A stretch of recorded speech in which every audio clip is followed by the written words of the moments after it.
child grows up to be somebody that just loves to learn, and another child grows up to be somebody you just love to burn. Mom loves the both of them. You see, it's in the blood. Both kids are good to mom. Blood's thicker than the mud. It's a family affair. It's a family affair. It's a family affair. What a bear.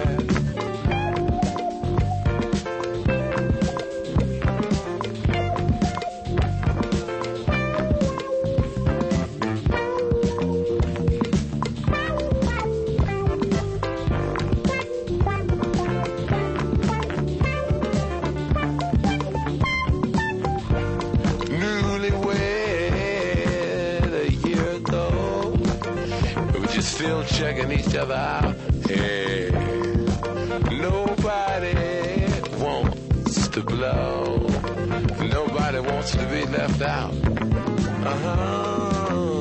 You can't leave cause your heart is there. But you can't stay cause you've been somewhere else. You can't cry cause you look broke down. But you're crying anyway cause you're all broke down. It's a family affair. It's a family affair.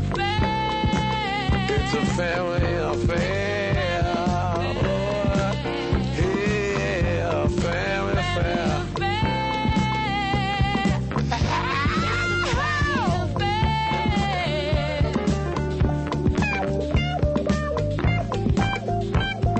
Yeah, buddies, it's the Ron and Fez show.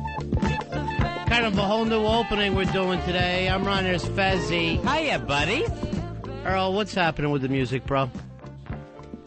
We had a minor technical problem that has since been worked out. Yes, because it's already in the past. That's why, that's like if I had a car accident 5 minutes ago, I could say to Wiki, I stopped having car accidents. Looks like no more car accidents today. Yeah, the mining seems to be all set and dandy in West Virginia now, too. It's all in the past, Fezzy. Look ahead. All right, Ron and Fez show. Minor technical difficulties, but we're up and running, Fezzy. That's the important thing. We are here. We're up and running. I'm Ron, there's Fez. Hiya, buddies. And I ain't saying he's a gold digger. It's Black Girl. Right back at you, baby. That is such a great song. Tonight's the big Grammy Awards. I don't know what it's going to be. I don't know whether it's going to be Gold Digger, Holla Back Girl. I don't know what's happening, Earl. And here's my problem. It's like the one night a week that I watch any television. I have Lost locked in. Now I have to make a choice. Lost, and if I miss it, I'm lost forever. Or the Grammys, which who cares about the awards? But from what I understand, from what I get here, it looks like Sly and the Family Stone is going to be making the first appearance in, what, 30-some years, Earl? Easily. I mean, well, if everyone with Sly actually showing up. There have been shows where he hasn't shown up, but this is the one where... So the Family Stone's been together. No one cares about the Family Stone. It's Sly. No, he's booked gigs, but he's just not shown up to That's the problem. He may not show up, but he is booked for tonight. Somebody sent me this thing. I think it's Dan from, previously of Radio Barbecue, that Sly did a show at the Knitting Factory in L.A. I mean, he would just make all these sporadic appearances and just pop up somewhere, noodle on the keyboard, and then just walk straight out the door. He is a mystery. He is a total mystery. I mean... That would be the best. If he showed up the Grammys tonight, keep the camera on him, he just walks across the stage and keeps on going out the stage door out into the street. That would not be the best. The best would be coming if he comes out and does 6, 7 songs. I'll be fucking crying like a baby. He did, when they got into the Rock and Roll Hall of Fame, they said he wasn't going to show up. So the original band is there.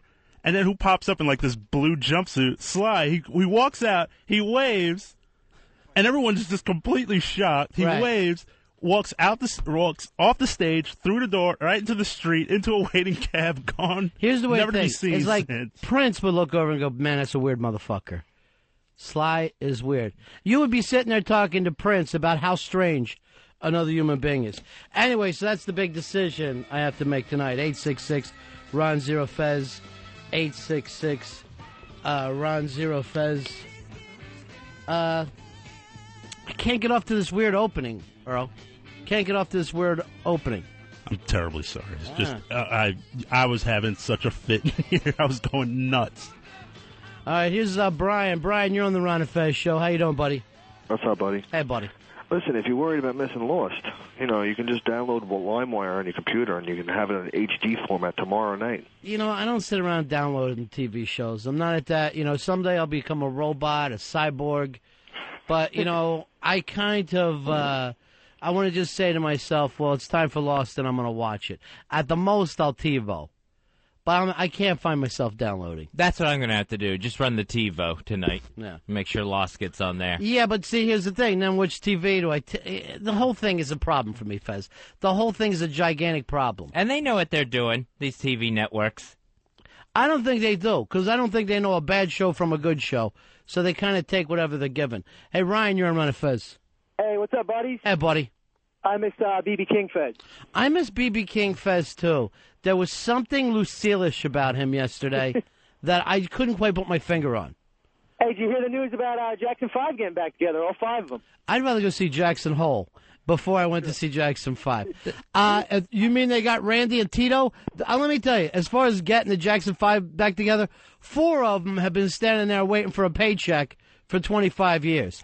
There's only the 5th that's a problem. It's really not a big deal because the Jackson 5 always gets together every time there's a trial. So you do see him going through a courtroom metal detector.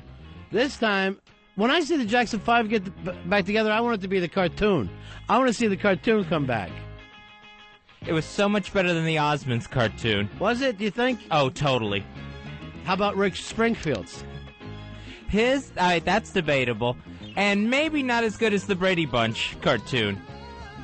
Where they had a giant panda helping them sing? Yeah. Or Fonz and the Happy Days gang. See, that I didn't like because they didn't have a band.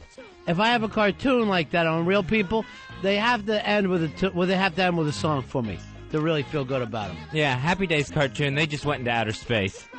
Bruce, you're on Ron and Fez.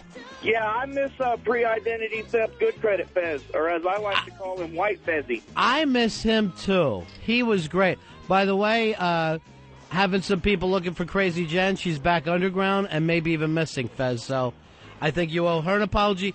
And all kidding aside, we needed to give KOP an apology. For what? Took some shots at him yesterday, and he's a good guy and he's always been there for us. I shouldn't have called him fat. But, you should have called him a good buddy. Yeah, Bruce. I wanted to thank Black Earl. He's doing a great job on music, and I'm a younger white guy, and he's really turning me on to some stuff that I haven't really had a chance to hear, or, I wasn't in the scene when it was popular. Right. I just wanted to thank him for, being on that music. Thanks a lot, Black I'm going to say this. You should be listening to this show. You should have a notebook and a pen in your hand. Well, I get it on my iPod now. I'm downloading and, building up changing my music collection. So thanks a lot, Black Daddy. All right, see you later. Black Daddy, I like that one. Thank you. Thank you. Right back at you. Right back at you, baby. Mike, you're on Ron and Fez. Ron, I think Lost is a repeat tonight. Oh, bullshit. It can't be again. Well, last week it was. What is this? It was 2 months, then they come back for 1 episode, and now repeats? I can't take this. I got to go. No, Mike, I think you're wrong. It's a brand new one tonight. Am I right, Earl? It's February sweep, so they got to crank out the really hot episodes now. Yeah. I'm not going to fall for this. It's a repeat. I'm locking it in like it's real. Now, Us Weekly was saying that the producers want to get rid of Michelle Rodriguez's character on that show. It's not so much the producers, but the people who work on the show are asking the producers to do it. They're going, this fucking girl is a lot of trouble. This girl's nothing but trouble. Why don't you do one of those death scenes that you're so known for? But, everybody just got like a $50,000 a week bonus, a little kick up. Last thing what you want to do is get fired from a job when they're throwing out $50,000 week raises. Guess who's getting killed off? Ah, damn. I mean, I wouldn't even mind having a job where I found out I got a $25,000 a week raise. That would be nice. Eric, you're on Ron and Fez. How are you, buddy? Hey. Yeah. Yeah, you were talking about those cartoons. Don't forget the Harlem Globetrotters cartoon where they had superpowers and the bus with the basketball court on top of it. Now, they also did like a musical number, but they didn't sing it, right? It just played while they were running up a big win. Yeah, there would be like hijinks going on where they're, chasing the bad guys and a song is playing while that's going on. Oh, I always thought the song played at the end when they would have a basketball game, that it looked like they were losing, and then you would just see the ball going in and in and in, and the score was turning. And then Curly Neal, speaking of the superpowers, his head would turn into a giant basketball. Hey, Terry, you're on Ron and Fez. 2402. Way to go old school for us, buddy. Hoo-ah! Betcha. Hey, I just wanted to say we're about a bullet and another brain tumor away from reuniting the Beatles. Is that like a joke? Yeah. Yeah. And it's the first time we heard it? Might have been. Maybe no, not. It's far from it, my I friend. stink. Not even close. Smashing Pumpkins, they say Smashing Pumpkins are getting back together, but it's really just Billy and the drummer. I don't know how you can go around calling yourself that, other than a few of the Pretenders, because they have a reason. Everyone else is dead. Billy and the drummer wouldn't be a bad name. The problem is, Fezzy, that would draw like 15 people. That's where he is now. Then you call yourself Smashing Pumpkins, and there's a fucking line down the street.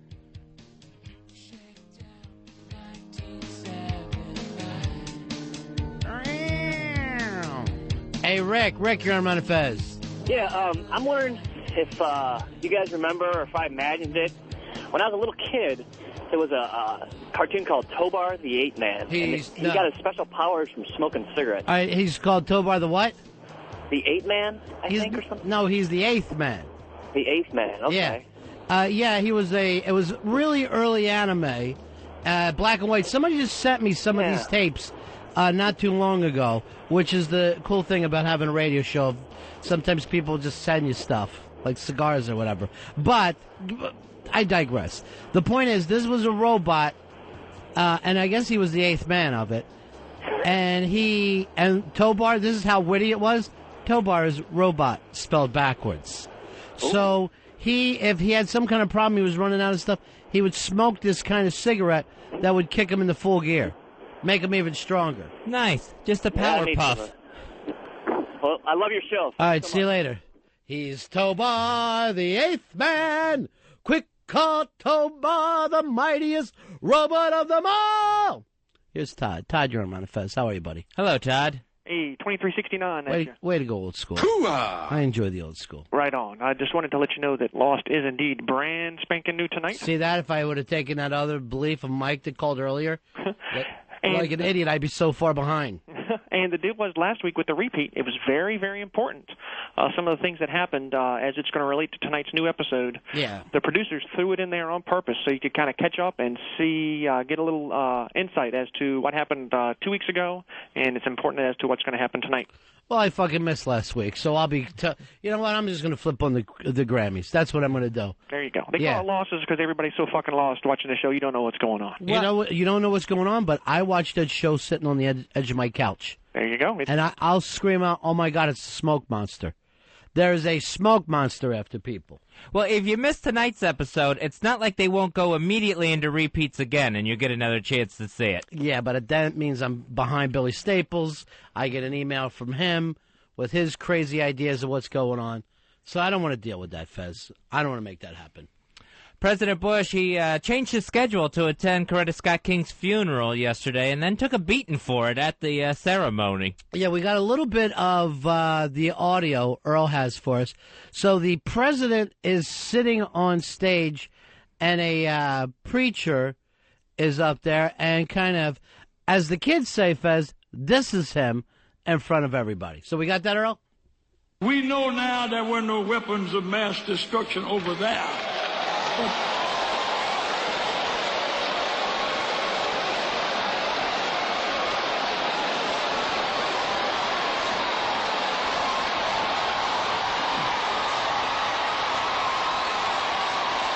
Wow, that's embarrassing. What a pop.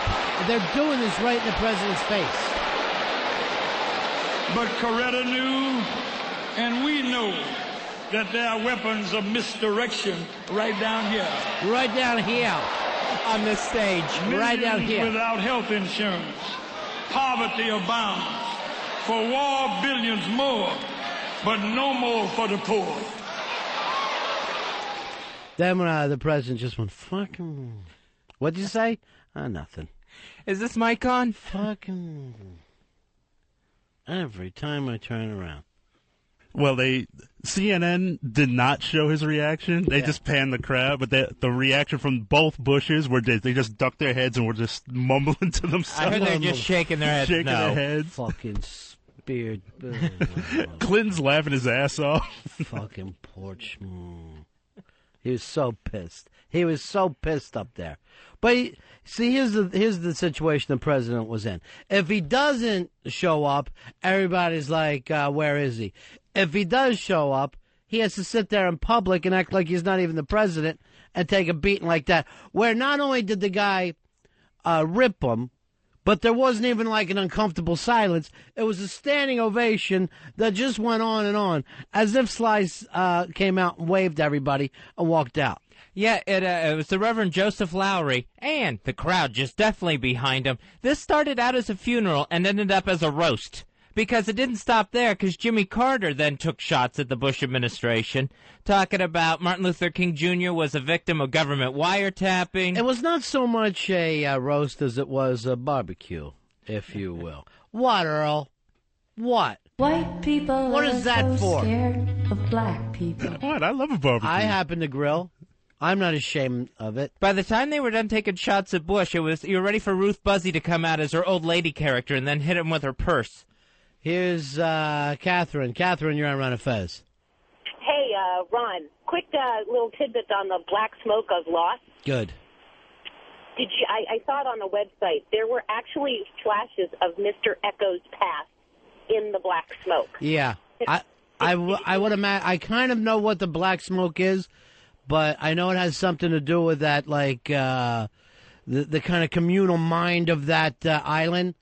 And the way that it zaps all those people, like even in the flashbacks, I think that all the flashbacks are almost like the island pulling these memories out of people, and then when they do, then things on the island happen that way. Good theory. Wow. Yeah. Very I just hope it fucking all works out. I'm just so afraid that at the end they're going to open up a door and there's going to be a robot monkey running the whole thing, and we'll all be like pissed off. Or in St. Elsewhere's fire, we'll all be in a snow globe and some autistic kid is shaking it all up. Yeah. Walt's autistic. Yeah, worst ending ever. Hey, Mark, you're on Ron and Fez. Yeah, this reverend's a scumbag. He fucking gets up there at a funeral and starts making political statements, and these jackoffs in the seats start applauding him. This lady just died, and he's talking about weapons of mass destruction. It's got nothing to do with anything. Nothing to do with anything. Well, here's the thing, Mark. It was like an activist's fucking funeral. You know what I'm saying? Like, that was her whole life, was spent being an activist. Yeah, but she wasn't being an activist for against war. She was. People. No, she was also against the war. That's what he was just talking about. Yeah, my bad. Yeah, that entire speech. It's a fucking funeral, though. But here's the thing. You have to understand, when you show up at that funeral, and I think he knew it. I mean, I think that's why he didn't go to the other funeral that, what was the last big one? Rosa Parks. He was going to take a beating for that. So he didn't show up. He takes a beating. So this one, he does show up, and of course he takes a beating. So he's not going to be able to make a left or a right on this one. Can't win. Yeah, he can't win on the deal. Steve, you're on Ron and Fez. Hey, man. Yeah. George Bush is still the president of the United States. Right. The great lady that she was, there's no reason in that forum for this preacher or whoever he is to be bashing. He's still the president of the United States. Now, I got to agree with you there. I really feel like it's not so much that you didn't expect those kind of things to be said at that funeral, but to point out the president when he's just standing there, when he did kind of seem like he's trying to put a hand out, trying to do something. Yeah, he did. It was kind of a cheap shot. Particularly even, I know, it shouldn't have even happened once. I was going to say even when Carter kind of piled on. But, again, no matter which way he went on this one, he was going to take a beating. Yeah, he took Reverend Lowry took a shot at all the presidents. He said, he basically, I'm paraphrasing, but it's like, we have all these dignitaries here, but what are you going to do once you leave? Your deeds what are you going to be? Your Yeah, I want to tell you what he's going to do is investigate that fucking church he comes from. That's what he's going to do. Because that church is huge. Let's see. IRS. According to this, you spent $55,000 on candles. I'm going to need to see some receipts. I want some wax. All right, here's another $15,000 for matches. This is getting crazy. I'm not going to put up with this. Hey, Chris. Chris, you're on the Ron and Fez show. How are you? Hey, Chris. Hey, how you guys doing? Yeah. Hey, I just want to comment on that whole debacle right there. Mm-hmm. I don't know. Reverend Jesse Jackson is the biggest scumbag on the face of the planet, turning a woman's funeral into a political Well, that wasn't Jesse Jackson, but thanks for being current. It was Reverend Joseph Lowry. Yeah. Oops. And it's not just a woman's funeral. It's not like some woman funeral before. It was an activist. That would be like saying, oh, it was very inappropriate at Ron's funeral that Fez was going for some laughs. If he does, then everybody's going to say, hey, it didn't even seem like he fucking knew the guy.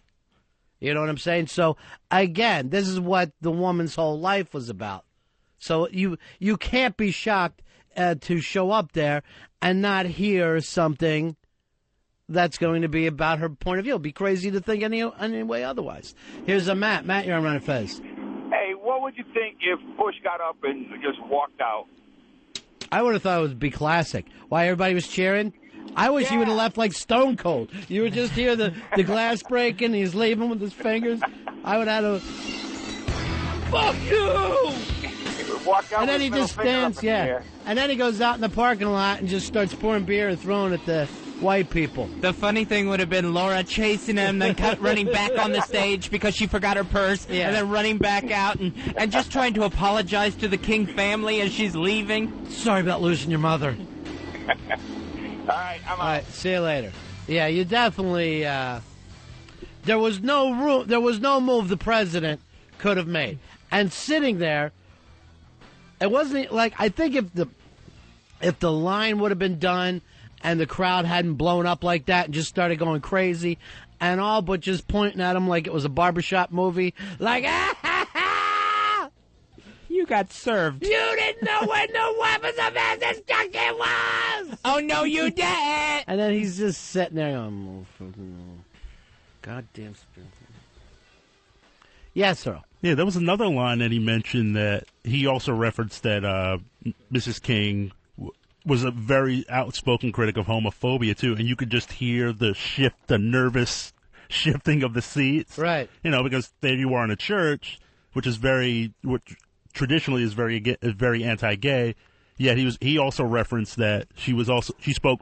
Well, that's why that Phelps church showed up yesterday, and they were protesting out there saying that she's in hell because she was pro-homosexual. And that's your church, the Baptist. Well, it's a sect of the Baptist Church. That's it wouldn't right. be Baptist sects. they don't represent me per se. I think they do. They only like heterosex. Same name. Hey, Andy. Andy, you're on Ron and Fez. Hey, what's up, buddies? Yeah. Hey, I was just wondering, that guy called in a little bit ago, complimented Earl on the music, and I was just wondering if you guys could switch the pad data to tell us what kind of songs they're playing and That's stuff. a very good idea, Earl. Let's start using that pad data as much as we possibly can. Very good idea. Owen Eric kicking ass with that, and I thought maybe you guys could work it in there. Well, we just, Earl just is starting to add a couple of things, but that should go on there every day. I'm glad you're getting props for your music, Earl. That's your part of the show. Oh, thank you. I mean, we put a lot of thought into it. And you're a fine musical director. Yeah. And it's fun. Yeah, it's fun. It is Who doesn't fun. like a good song? Well, deaf people. Right now, my idea for the show is called Deaf Jam, right? And what I'll do is I'll have a bunch of deaf people, and they have to raise their hand if they think music's playing. And then whoever misses it, they have to get out. I just think it would be a great show. Who will win? Aaron, you're on Ron and Fez. Yeah, I was just wanting to say that a preacher with his comments at the funeral there, I don't think he's any better than the preacher from Kansas over at the other funerals protesting the fags. In what way? Well, because, he's sitting there making this a political forum for what he disagrees with, and then Aaron. Yeah. It is a political thing. A political person died. You can't be surprised when people there talk politically. The problem was would the president show up for that or not? Either way, he was going to lose. By not showing up, he would have probably taken some shots like, where was he? He should have, like, planned something like he did last time for Rosa Parks. But showing up there, he had to know going in, and everybody had to know that this shit was going to come up. It was like Reagan's funeral, where they talked about Reagan's politics. Exactly. And here's what he wanted, and here's what he had done. Bart Starr dies tomorrow. You are going to hear the word Super Bowl at that funeral. It's going to happen. So you can't be shocked that politics came up at this woman's funeral. Here's Brad. Brad, you're on Ron and Fez. How you doing, buddy? Hey, Ronnie. Yeah. Hey, Fezzy. Hey, Brad. Hey, I just think Bush got his just deserves. He's the one that put himself in that situation. It's all his doing. So, if he shows up, he's still no matter what you say, he's still the president of the United States. And, there's times that you attack and times that you don't attack. But when he's sitting there, and it seems to me he did everything he could this time to take that step across the line. He knows in the black community, what is his approval rating, like 2%, 4%? Yeah. 2%. 2. So he showed up. He tried to say, I'm here. He's sitting on the stage. At some point, you got to say, he's making an effort. Let's make him feel welcome today. He doesn't want to lose that 2%. He'd like to take it up to 4 to 6, which would be great. But maybe I'm wrong there, Earl, but I see no reason. At the same time, is the guy free to do it? Yeah, he's free to do it. But to me, it did come across as a cheap shot. Yeah, even if they made a joke, just a regular funny joke. A standard, yeah, even, every time a president shows up, he's always the subject of a joke, one way or the other. Yeah, but it is a funeral. I don't know, maybe because I'm Catholic, and I noticed in that funeral yesterday, people are talking. When there's a Catholic, there's Latin, there's Mass going back and forth. People are up and down. Stand up, sit down. Yeah, you got a rosary to get through. Put those people through a rosary, and all they're not going to want to hear anybody talk. Stevie Wonder getting a standing O. Why wouldn't he, Fez? I mean, what that man has done, blind since he was a little baby. Mark, you're on Ron and Fez. Hey guys, how are you? Yeah. I was trying to think. I never heard of this minister before, but when I was watching his service, but it hit me like an hour later. He was the guy that tried to take down Howard Cosell. Remember that, about 20 years ago? For saying, look at that monkey go? Yeah. Yeah. And then it ended up that he got bitch slapped by the NAACP because they all said that Howard Cosell, the last thing he was racist, and he kind of disappeared after that. Man, I wish you would have brought that up last night. One thing that all these reverends do is watch TV and listen to the radio. I don't care who they are. They got plenty of time to fucking comment what's on TV and the radio. Oh, they got VCRs and TiVos just running overtime. Is that the way they're doing it? Yeah, making sure they get a tape of everything. I might join Earl's church with that Reverend Phelps. What's it called? The God Hates Fags Church? Is that the name of it? That's a website. Yeah. Then they also have priestrapeboys.com, I believe, is another big website for them. Here's Rob. Rob, you're on Ron and Fez. Big ass card holder 555. Hey, buddy. Hoo-ah. Hey, Ronnie, what side are you on? I mean, do you feel bad for the president? Or you think it was funny? I felt like, obviously I think everything is funny. But my point was this. If he showed up, in all honesty, I think you honor that and you'd say, today's a day to take the gloves off, and then tomorrow we'll go back and forth. But during the funeral, that would have been my call on it. At the same time, I think the president knew going into this that they were going to take a shot at him. Yes, somebody had to tell him. Well, yeah, but again, they were going to take a shot at him if he didn't show up. So I think it was a no-win day for the president. I think he made the better choice of going and taking it. But, let's remember this. Fucking Ronald Reagan Jr. took a shot at the president at his dad's funeral. Right. And they did everything they could for that Reagan family. They did everything they could to put that Reagan family over. And then at the very last speech, Ron Reagan Jr. Stood up and just ripped what was happening with the Republican Party today. So these things do happen. It's not like it's unprecedented. Well, it's like, doesn't Bush, he doesn't want to hear bad news either. So maybe he didn't have any idea. No, I think he had to know. I mean, he didn't show up at the Rosa Parks deal because the same thing would happen to him. He's got people looking out for him. Well, the White House thing was that he changed his schedule at the last minute to make sure he was there. Schedule is what he changed, because they're British now. He changed his schedule. And so, I mean, you could tell there was if he waited till the last minute to decide to go, you could tell there was some sort of administration debate on whether he had to do this or not. Hey, John, you're on Ron and Fez. Hey, buddy. Yeah. Hey, at Clinton's funeral, is it going to be appropriate for us to do blowjob jokes in front of his wife and kids and family? I will say this. At his funeral, somebody will say, hey, at least with Hillary still here, who knows what is going on right now. I guarantee you somebody say he's balls deep in it right now. I'm willing to bet right now $25 that goes down at his funeral. Did you see the cheap pot the Clintons got? No. He went up there to speak and took her with her. They look like some sort of weird Tammy and Jim Baker standing up there together at the podium. And he goes, I'm glad to be here with my president, with my former presidents, and then just kind of gestured towards Hillary and waited for the audience to yell out, future president. And, of course, the crowd went crazy. Here's Lee. Lee, you're on Ron and Fez. Hey, Ron, Fez, and Black Jimmy. How you doing, man? Hey, buddy. Hey, would anybody be surprised if Jesse Jackson went to David Duke's funeral and there was a racist comment made? I don't know why anybody's surprised that there would be a comment made, about Bush. First of all, if it was David Duke's funeral, you wouldn't see near that big crowd. I mean, it would really be small. Yeah, I hear you. Yeah. As a matter of fact, I even think they're going to have to get some temps to help bury him. I think they're going to have to get day laborers to come in and help carry that coffin. We need some white guys from Run-A-Bum. Mm-hmm. Here's Tom. Tom, you're on Ron and Fez. Yeah, hey, I think that Bush should have just gone all balls to the wall and told the joke like the aristocrats, like Coretta Scott King and Martin Luther King when they were alive. They went to a talent agent, and they were getting on stage, and at the end, Bush looks at the audience and just says, they call themselves the aristocrats, and walk right the fuck off. Boom. Then he's out of there. And you know what I would do if I said him? I'd drop the mic. Let the mic hit the floor, and then, Fezzy, leave like Stone Cold. His fingers are going every which way, and he's doing that thing where he talks and his head's shaking back and forth. The crowd was in such a frenzy by then. They might have cheered at the end of the everybody's Fred's joke. Everybody's going to go crazy when you do the Stone Cold gimmick. You're not going to be able to beat that. Just rides out on a beer truck.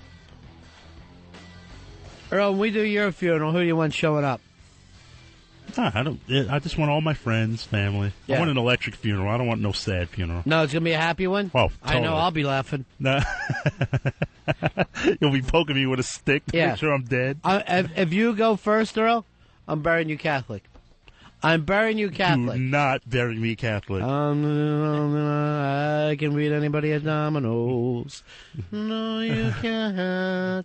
I can read anybody at Domino's.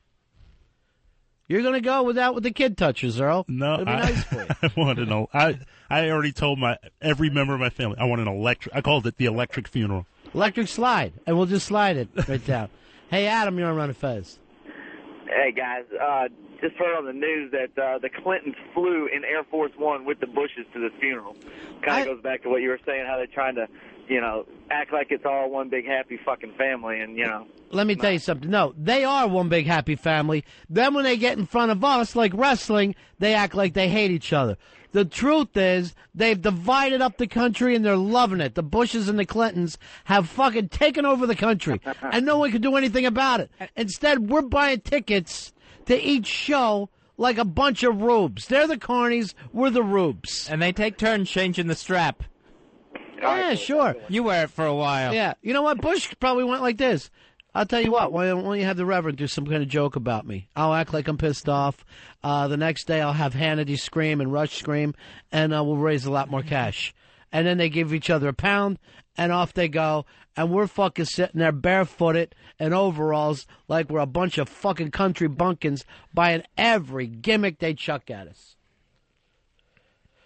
Earl, I'm moving to the Highlands. I don't know whether you're coming with me. I'm going to go to the Highlands. I'm going to live like a wolf because I can't put up with civilization anymore. Want me to scout out a location for you? Yes, man. Get me up deep. What do you got, man? Want to build a nice cabin for you? No, I'm going to live outside like Grizzly Man. I'll be, when a bear shits, I'll be over, I'll be hugging it, and I'll be crying. I'll go, this is a miracle. This is a miracle. I don't want civilization to bring you to hugging bear shit. He loved those bears, Fezzy. And they loved him. They said he was delicious. Oh, so tasty. You know what's good? The toes. You still haven't seen it? I still have not seen Grizzly Man. Why don't you just watch Discovery Channel once? It seems unbearable. Why? To watch this movie. You don't want to miss out on it. I mean, you've seen Brokeback 19 times in a row. You can take out 5 minutes and watch Grizzly Man get eaten up. If you were going to be some sort of animal man, what would you study out there in the wilderness? I would study him, the Grizzly Man. The Grizzly Man himself. That's the only person that matters to me. Hey, Anthony, you're on Ron and Fez. Hey, man. I'm really sick and tired of these right-wing... Oh, by the way, hi, buddies. Hey, buddy. I'm really sick and tired of these right-wing people calling up, and every time somebody's got something bad to say about Bush, justified, they bring up Clinton. Like, Bush didn't kill tens of thousands of people by invading a country on the false pretenses, but Clinton got a blowjob, so it all equals out. The point is, did you see how fat that girl was, though? I mean, that one's tough to defend. You're the president. You could get anybody. You at least should be getting pussy as good as Elvis did. I mean, you take a look at the chicks Elvis had. Amazing. Big-haired beauty queens. Could you imagine the creaking and the gasping for air that fat bitch made getting down on her knees? Oh, that's so hot. Now you made me part of it. Then he has to help her back up, and he's throwing out his back while she's trying to lean onto some Oval Office furniture to hoist herself back up in the air. I don't know whether you've been around with... I know that you're not an expert in this, Fez. Part of the fun is we don't help the fat girls back up. That's the main thing. That's why you're with them. Because they're just so thankful. Delicious. Hey, Scott, you're on Ron and Fez. Hey, guys. Yeah. Two things real quick. The first one is, if Coretta was, in heaven looking down on this, she was tickled. That's the way she would have wanted it. Yeah, of course she did. And that's the main thing. That's the main thing. Yeah. And number two, Joseph Lowry, the things he said needed to be said. Everybody wants to hide it. If anybody says the truth, we're all a bunch of, we're all against the troops. We all hate America.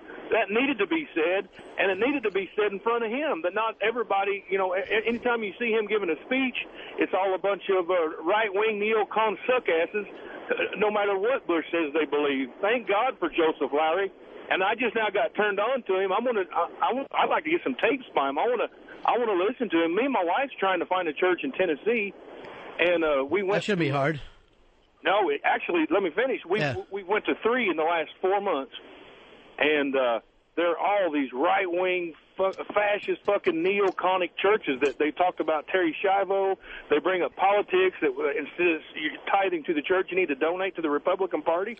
So there's not even a progressive church in the state in Middle Tennessee. So thank God for Joseph Lowry and thank God for Coretta Scott King. All right, thank you very much. Yeah, I don't know, but do they bring up politics in your church, Earl? Oh, yeah, absolutely. Yeah. But it's a little bit more in the middle. Uh-huh. And encourages people to use our church encourages everyone to use their own mind. Make up your own mind. Here's the situation. Make up your mind. Yeah, I mean, I think that's what turns a lot of people off the church, because the guy is like, this is what you should do, and this is how you should do it. And, but our church is very open. It's like, hey, here's the information, and be a human being and make your own decision. For me, personally, if I went to your church, Earl, I'd have to put on an iPod. I'd have to be fucking listening to some white rock. You would have a good time. No, seriously. You would have a great time. Yeah. The only way I'd be able to get through is probably listening to Slow Ride. I just fucking put that in and think about the white suburbs. I would be so winded by the third spiritual. I saw you winded when I came in here today. Why are you so disheveled in the morning? Yeah, You're like shoveled now. Everything's okay. But when I come in here, like even your hair's messed up. What happens? I got here like 2 seconds before you did today, so I was kind of like rushing in down the street. What's the rush? You come in a little late. It's all about a slow ride. You take it easy. There's a segue. Just see Earl's Reverend going crazy up there. I'm just fucking listening to this.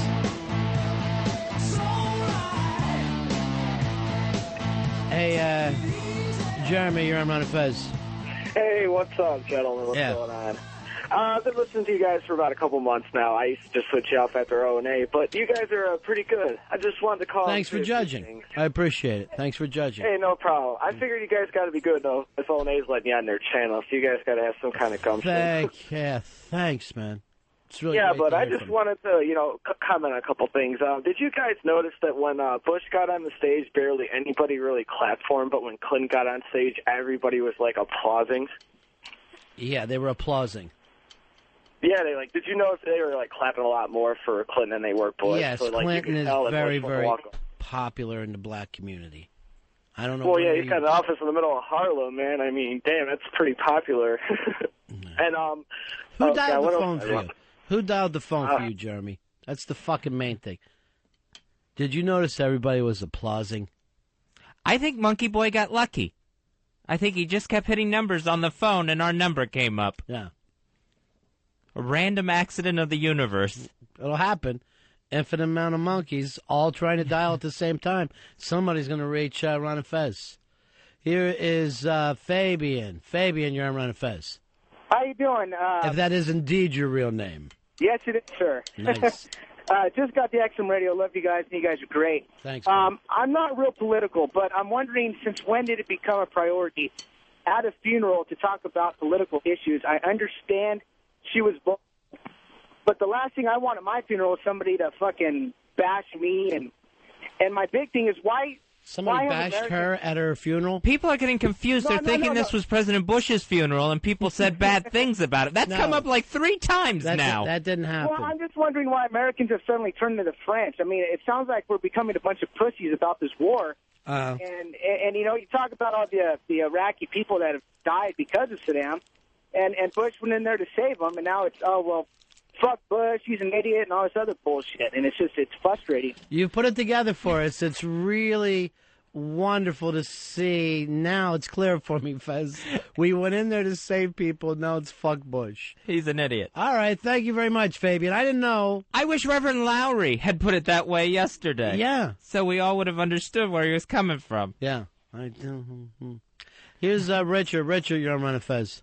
Ronnie, the problem is that these churches need to lose their tax-exempt status if they're going to be political. You know what? I see no reason for a church to have tax-exempt status. I've never understood that. I never got it. The Democrats are always complaining anytime that the right-wing churches start talking about it. But the black preachers do it right from the pulpit every election cycle. I don't understand it. We have a separation of church and state, right? No matter what, money's changing hands and taxes aren't being put on.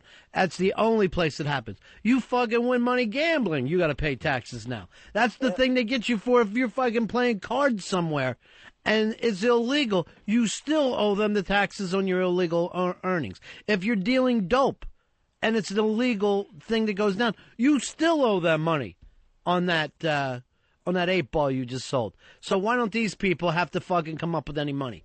No matter whether they're political or not. I never got that. Right. Yeah. I'm with Earl on this. I'd like to knock down every church in the country. Hey. Isn't that what you said? No. I got confused. Well, the other part is, the civil rights movement, it started in the church. It was ministers and reverends. And... Yeah, I don't think we haven't forgot. Well, you'd say the same thing is going on, the same thing about the anti-abortion thing. You take the church out of it, nobody's showing up at those gimmicks. Nobody's showing up at all. Oh, those churches know how to fire fucking people up. They just get them crazy. And I don't mind, you're allowed to do that, but I have no idea why you can't come up with some cash like everybody else. Or why should any of us pay taxes? Should go one way or the other. And then people act like if somebody goes out and gets one of those fake preacher things, that somehow they're beating the system. I think if you're fucking really a preacher, you're beating the system. That's how you do it. Just everything a write-off. Yeah. You're having a meal because you prayed before it. Here's Brian. Brian, you're on Ron and Fez. Hey, what's going on, boys? Yeah. Big question here. Has the King family come out and said we were offended by what they said? No. Because it seems to me that their judgment means a hell of a lot more than, Sean Hannity or any of the other right-wing, whatevers. If they're offended, then that's a problem. I think it's Sean Hannity's funeral. We all expect some black jokes to go down, and I don't think anyone should complain about that. Oh, it'll happen. But I mean, isn't that really who this matters to? It's not us, you know. First of all, if you really didn't want, I mean, how many people, if it's really like, oh, this is my mom's funeral, would have this thing on broadcast on CNN for 10 hours or whatever it was? They know, you know what I mean? This was all part of the life's work of the King family. That whole gimmick that day was to keep the whole thing going on. Coretta knew that 25 years ago, that when I die, here's what I want to happen, obviously. They love that. They got 4 presidents and Oprah. It's the same as when Reagan died. That thing turned into, where's this person sitting? Where's that person sitting? Am I going to be seen up front? It's when you're a political person, you're political all the time. You know. And then there was a whole separate funeral once the Reagan family got back to California. And that was on TV, too. Yeah. So it wasn't like, oh, this is just for the family. No, that was just for the local California politics. I mean, you knew it was a big deal, like when Jesse Jackson, who was pretty much there when Dr. King was killed, he's not even in that front section. He was, like, far off a little bit. Mm-hmm. I mean, they kind of threw him in the back somewhere. And that's how many dignitaries and you know, and Oprah, of course, were there. Oprah. I don't know what was with her hair yesterday. I didn't get that gimmick at all. All right, let's do a quick break here. Speaking of churches, we're going to try a Paranoid from CosmicCircus.com. Talk to this lady from the Phelps family. What is the name of the church, Earl? It is the Westboro Baptist Church in Topeka, Kansas. And they hate gays, Fez. Yeah, so their church has put together groups that go out demonstrating. The recent thing is demonstrating at soldiers' funerals, soldiers that died in Iraq and Afghanistan, saying that they're glad about the dead soldiers because those soldiers died defending a country that defends homosexuality. She also, they showed up yesterday and picketed Mrs. King's funeral. They were, I guess, celebrating when the Pope died. They really... I think that they think that heaven's just right down to the Phelps family. And what's her name, Earl? Shirley Phelps Roper. Yeah. And I went on the website, and they were at the funerals for the miners in West Virginia. Right. Because they provide coal for fags. Yes, they provide coal in a country where homosexuals are. So I thought what we do, Fez, is... you just take the Fez character up a couple notches, but not enough to freak her out. Just to, thank God, like you're anti-gay kind of, but, you know. Easy enough. Playing it real high. Yeah. The website is GodHatesFags.com for this church. That's one of many, because they have a mining website. They'll just put up the website. Whatever happens then, they got the Pope is dead website. They got all, like, tons of them. But anyway, we got this number, and hopefully it comes through for us. She's supposed to be on at noon. We got this from Paranoid at CosmicCircus.com, and he's going to have her on his fake radio show this week. But I guess to make up for this debacle between Crazy Jen and Fez, he threw it out there now. Thank you, Paranoid. I appreciate that. By the way, the email's running 6-1 that you overreacted. Really? And then people were showing me that I have a website like that you have other websites like that, and that Earl has websites like that, I guess, all on MySpace, and it's just part of it. There's nothing you can do about it. Yeah, I'm shocked that I'm the victim in this, the victim of her stupid joke, but I'm at fault. Yeah, I'm shocked at that opinion. Fez, calm down. Here's your song. And relax. Picture yourself on a beach. You walk into the warm water, and as you glide into the water of the tropics, there's a tug at your foot. It's a shark. Oh, man! No! We're going to take a break. Right back. Ron and Fez.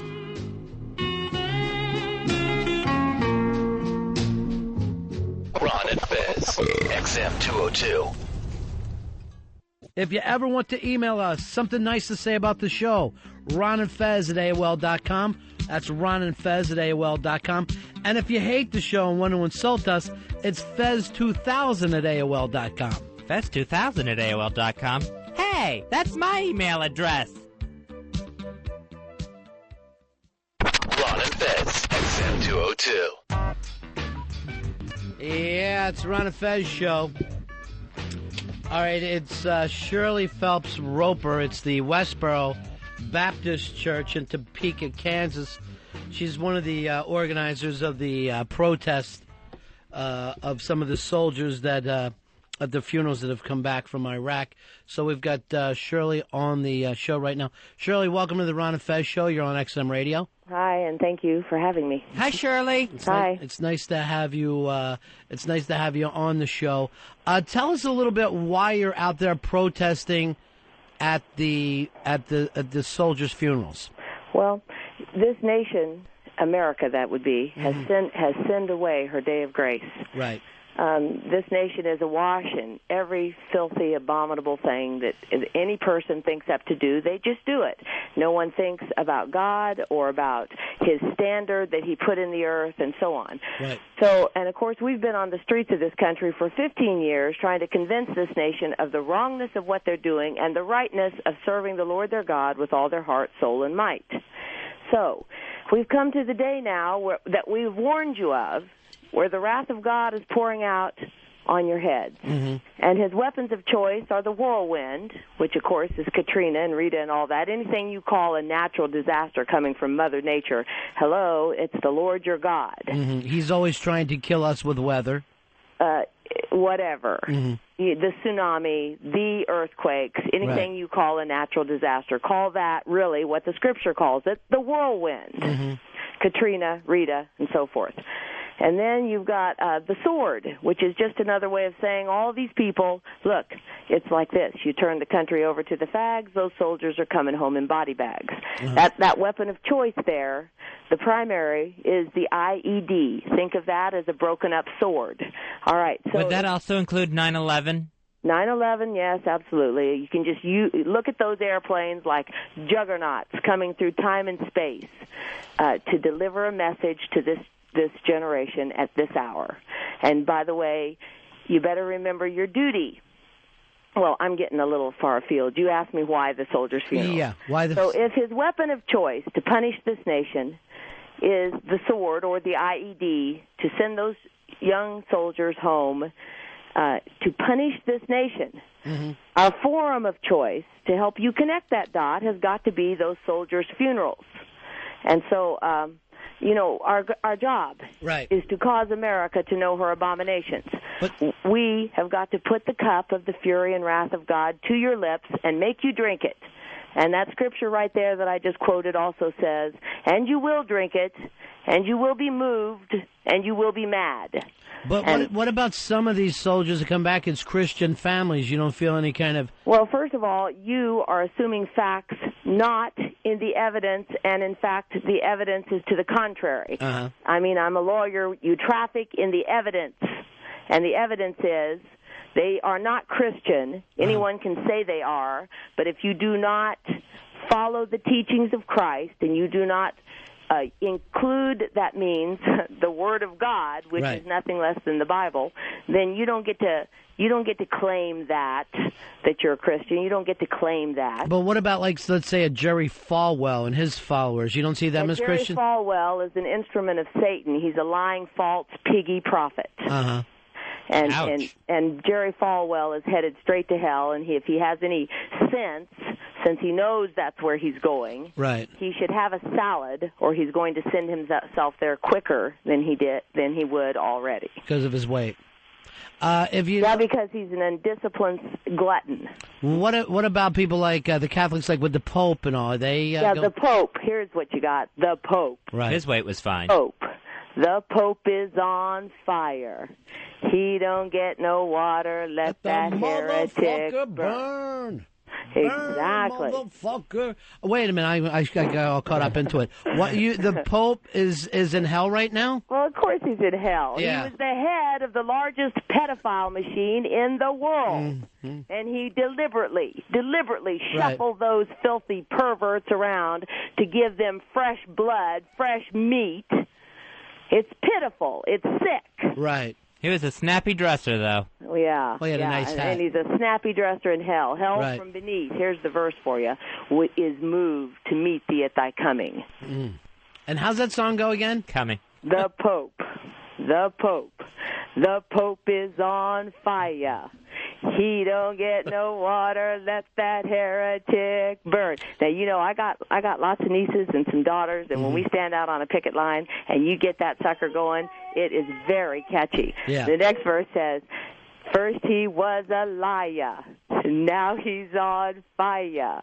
He don't get no water, let that heretic burn. Wow. So you think he knew the whole time he was running the church that pedophile machine? Yeah, he pedophile. knew he was running a pedophile machine. Yeah, he knew it. He was promoting the gay knew it. agenda. The whole round world knew it. Yeah. He knew it.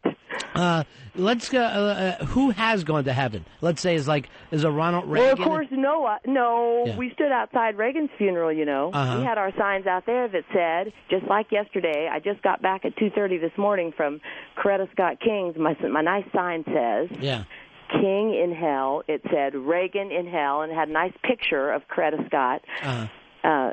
Showing her and no one got into that funeral yesterday without, you understand, we had an awesome position, the way that thing laid out. And you understand, if you believe the Bible, and if this generation wasn't so doggone dirt dumb, deliberately Bible ignorant, right, they would know this.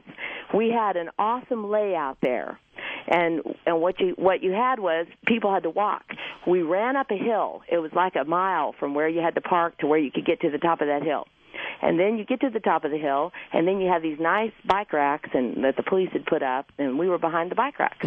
And before you got to the top of the hill, you could hear us because we were talking to everyone. Not one person got past there. Right. Thousands, more than 10,000 people passed by. And this is what we told them. Yeah. God hates fags. God hates fag enablers. Therefore, God hates Coretta Scott King.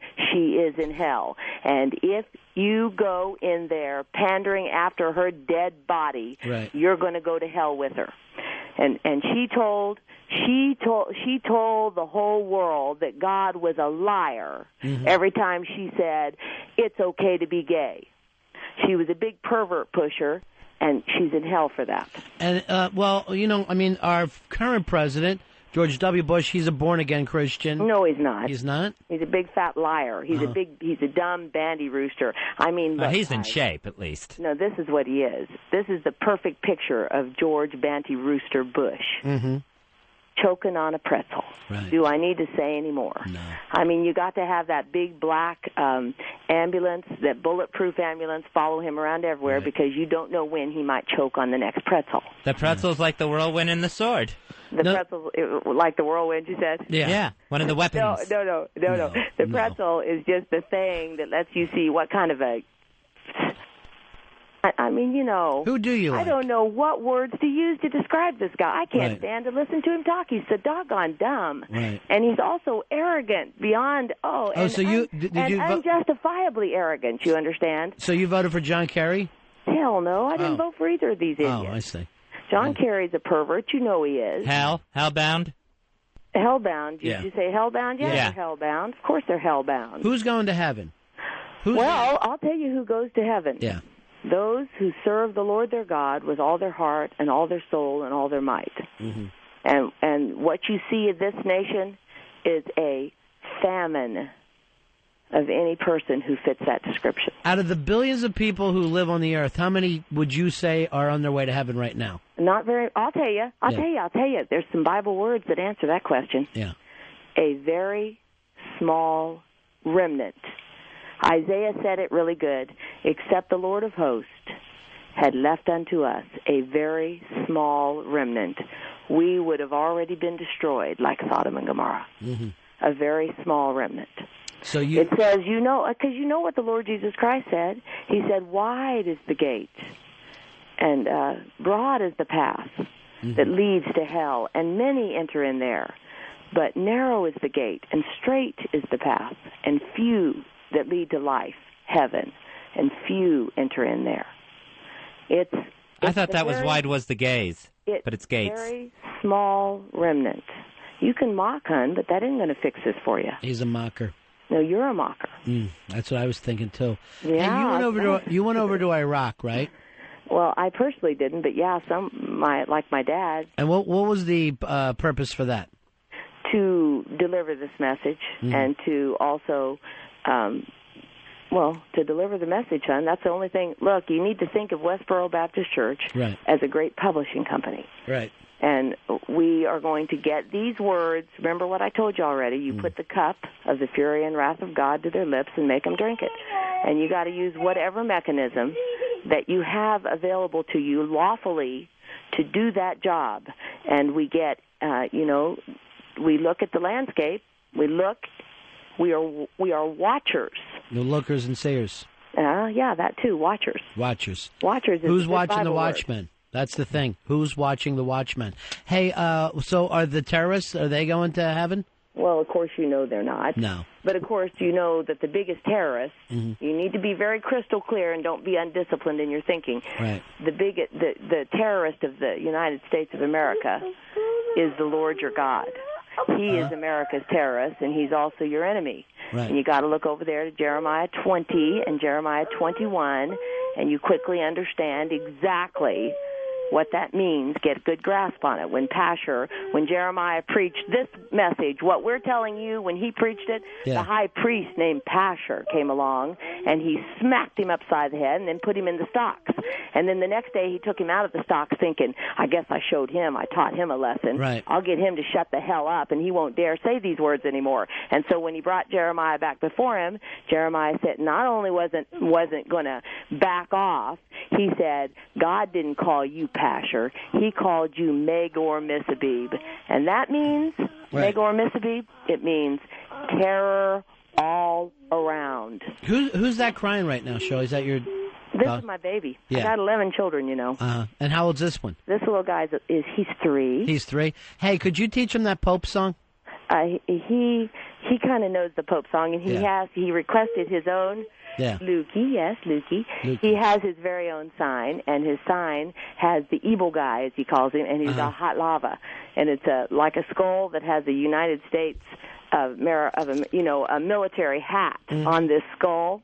And then it's got flames all around it. That is what he calls hot lava, and it's very cute. It's adorable. And it says God hates America on it. Hey, can we talk to Lukey for a second? Well, see if he just says something like that. Well, you could try. Hey, Yeah. Luke, tell this guy what's on your picket sign. What's on your sign? What is your guy? Huh? What is your guy? Hi, Lukey. Wants to know who you are. Yeah. Bo? Yeah. Mommy batshit? Batshit crazy?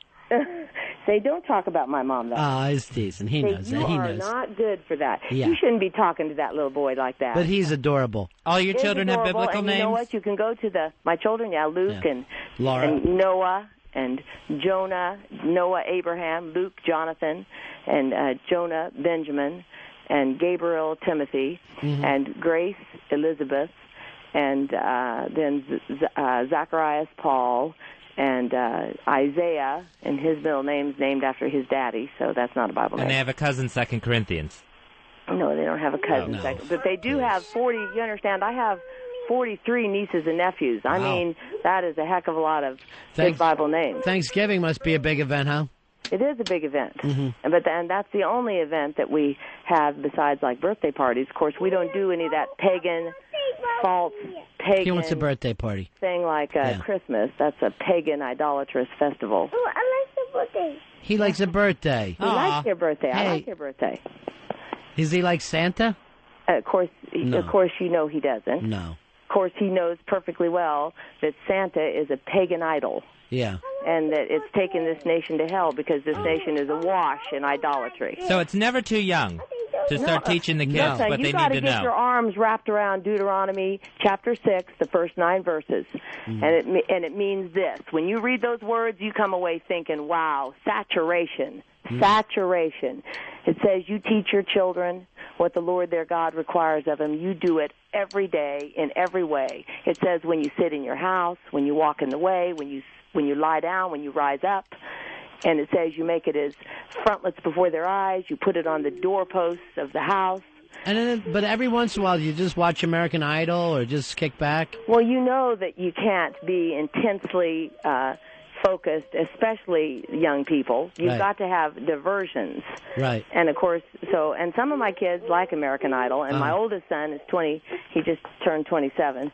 And I got 2 granddaughters. That son's wife and his wife have 2 little girls, and one of them is 10 weeks old. and her name is Zion, and you know what Zion is. Yeah, I saw The Matrix. No, Zion, honey. That Lost City? No. No. Zion. You need to get your word search and find all the words Zion in the Bible, and it's none other than this. It is the Church of the Lord Jesus Christ. It is the pillar and ground of the truth. It's Zion. And then my other granddaughter is Moriah, and of course that's another Mount Zion and Mount Moriah. Sure, because they call the wind. And anyway, these children, and that son is Samuel, and so on. Anyway, seems like a great gang you got there. It is, and here's the best part of it. Yeah. The best part of it is that I've lived long enough to know that the promises of God are good as gold. Yeah. They are good as gold. Yeah, Mom, I'm coming home. Hey, why do you hate gays so much? Why does it always come back to the gay issue? Well, it isn't just gay, you understand. Yeah. It's sin. Bi? What about bi people? Like if you like a little of both? Don't try to make a distinction without meaning. You know, I don't know. Fagging off, a fag is a fag is a fag is a right. fag. Well, what about girls? It's a fag is a fag is a fag. You can call him dyke. You can call him anything you want to. They're sodomites. All right, but what if you so just watch? Let's get disciplined. What if you just watch? What? What if you're just watching? And you resist. Look, you're not going to shock me. Did I mention that we've been standing on the streets for 15 years? I know. I'm just trying to figure out. I'm trying to do the same thing. Coming out of your silly pie no, I'm just. The next pervert hasn't come up with. I'm just listening. I'm trying to learn. I'm trying to figure out how we went so wrong here. Listen to this. Let's understand this fag thing. Yeah. You understand that there is no forgiveness without repentance. Excuse me just a moment. Hey, girls. Can you help this little guy? He just woke up. Yeah, he needs breakfast, yeah. Yeah, and help him out with that. Yeah. All right. Here's the thing. Right. You've got Isaiah. Right. And you've got Jeremiah. Okay, I want you to get this conceptually real quick, okay? Yes.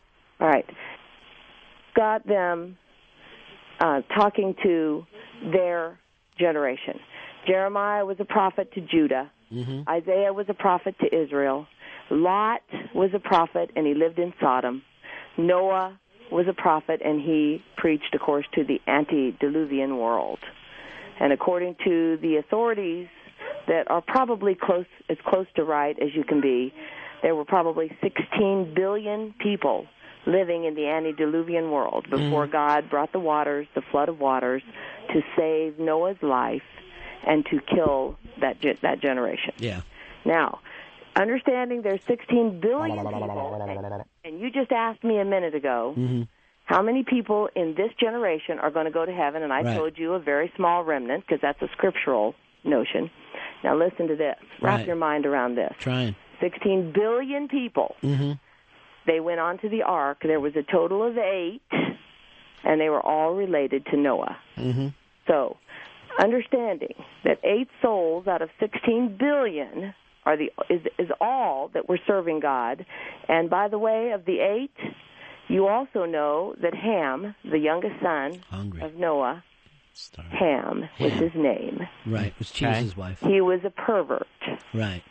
And so you know he didn't go to heaven.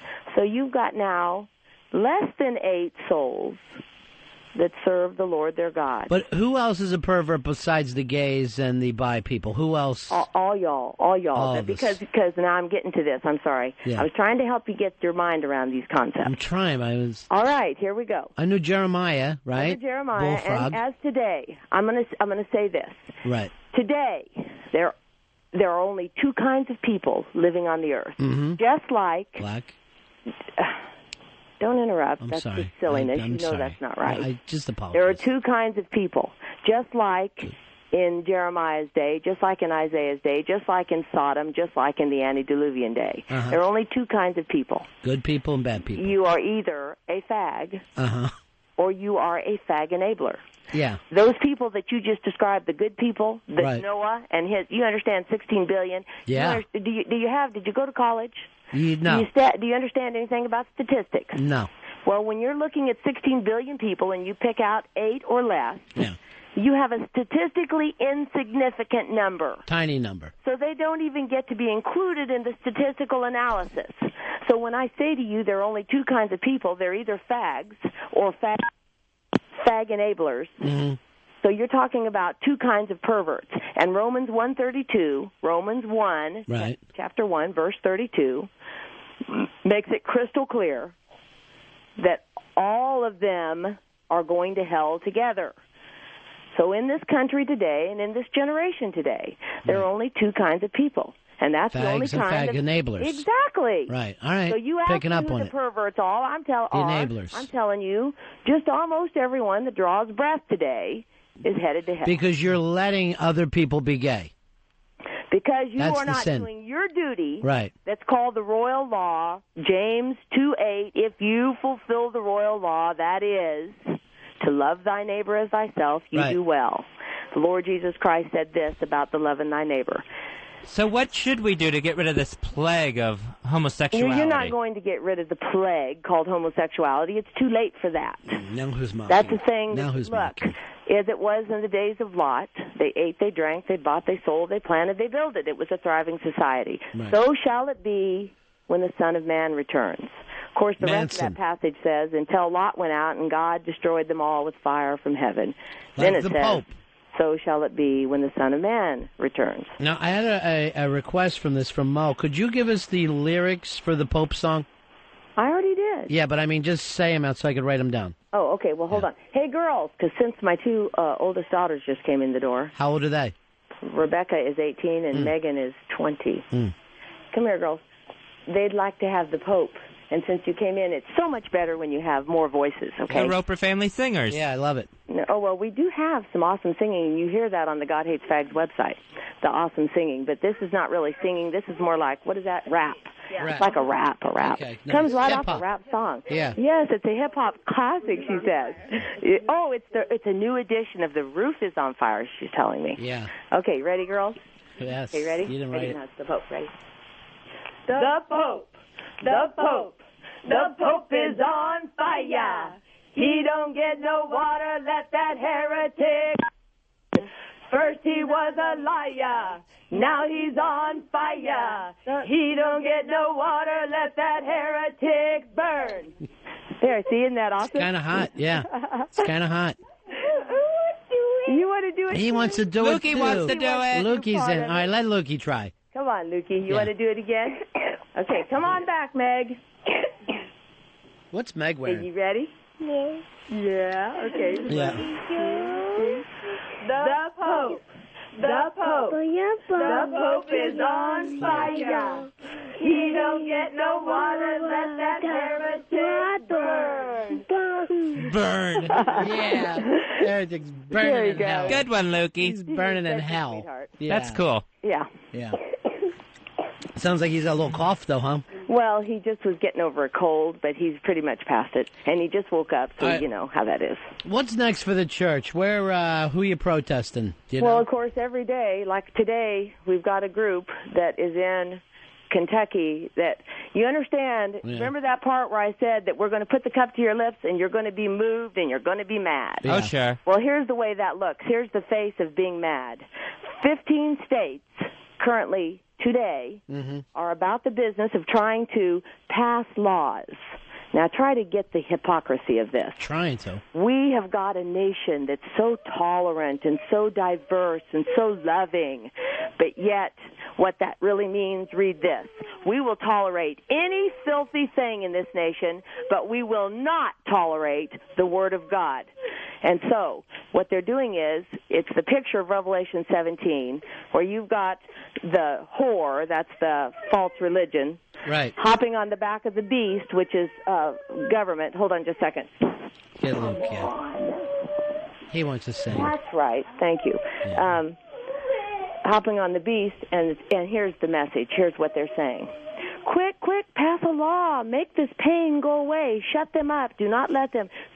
Sounds just so like they're them. mad, okay? Yep. So they think now this country who has forgotten her beginning, her infancy, where the Lord God succored her along and treated her kindly and clothed her with beautiful garments. One of the most beautiful of the garments of this country is the First Amendment to the Constitution. It is a glorious, shining ornament that makes this nation different and unique above all nations of the world. And they have no respect for the Lord their God who gave them that. And they have no respect for the value of that. And so it is so appropriate that at this hour, because of a little group of people with some words on some signs, standing out on the public rights of way, they are willing to give away those rights.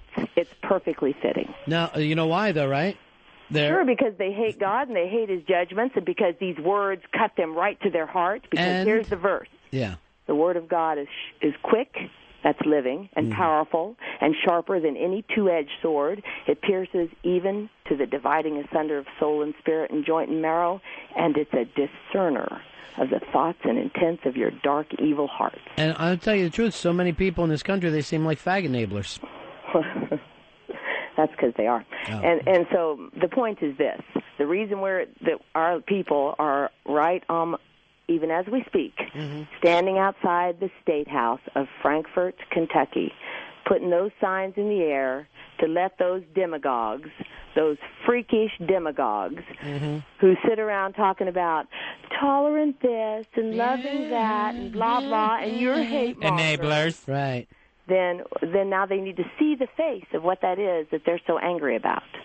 So now they get that, and then after they get done there, they're going to whip over to Fort Campbell, which is in Oak Grove, Kentucky, 3.5 hours away, and they're going to be outside of Fort Campbell, Kentucky, with those signs, because today is the day that they have their monthly ceremony to worship the dead. They're necromancers. This is a nation of necromancers. We worship the dead in this country.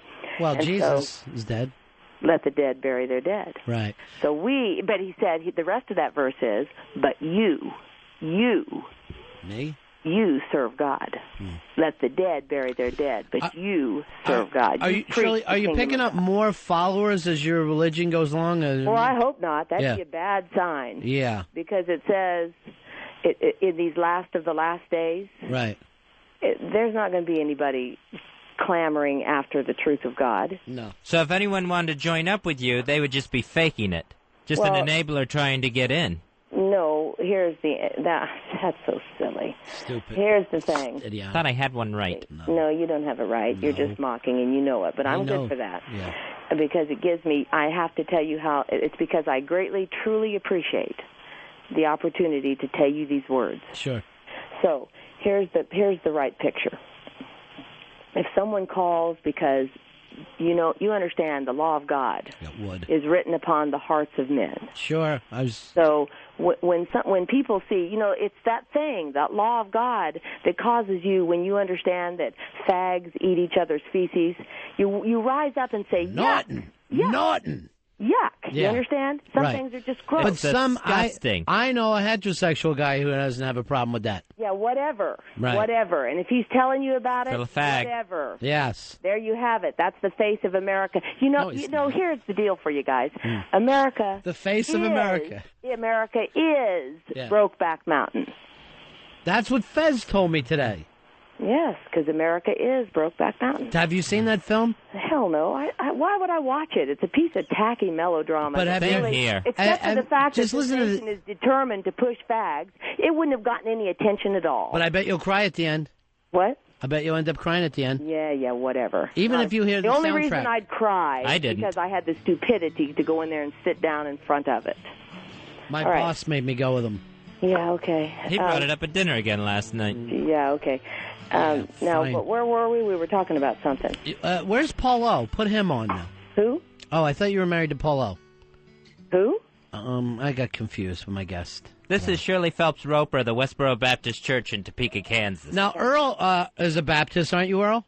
Yes, sir. Does this kind of sound like Who are you, Earl? Earl is our producer. He's black, and Earl was saying all black people go to heaven.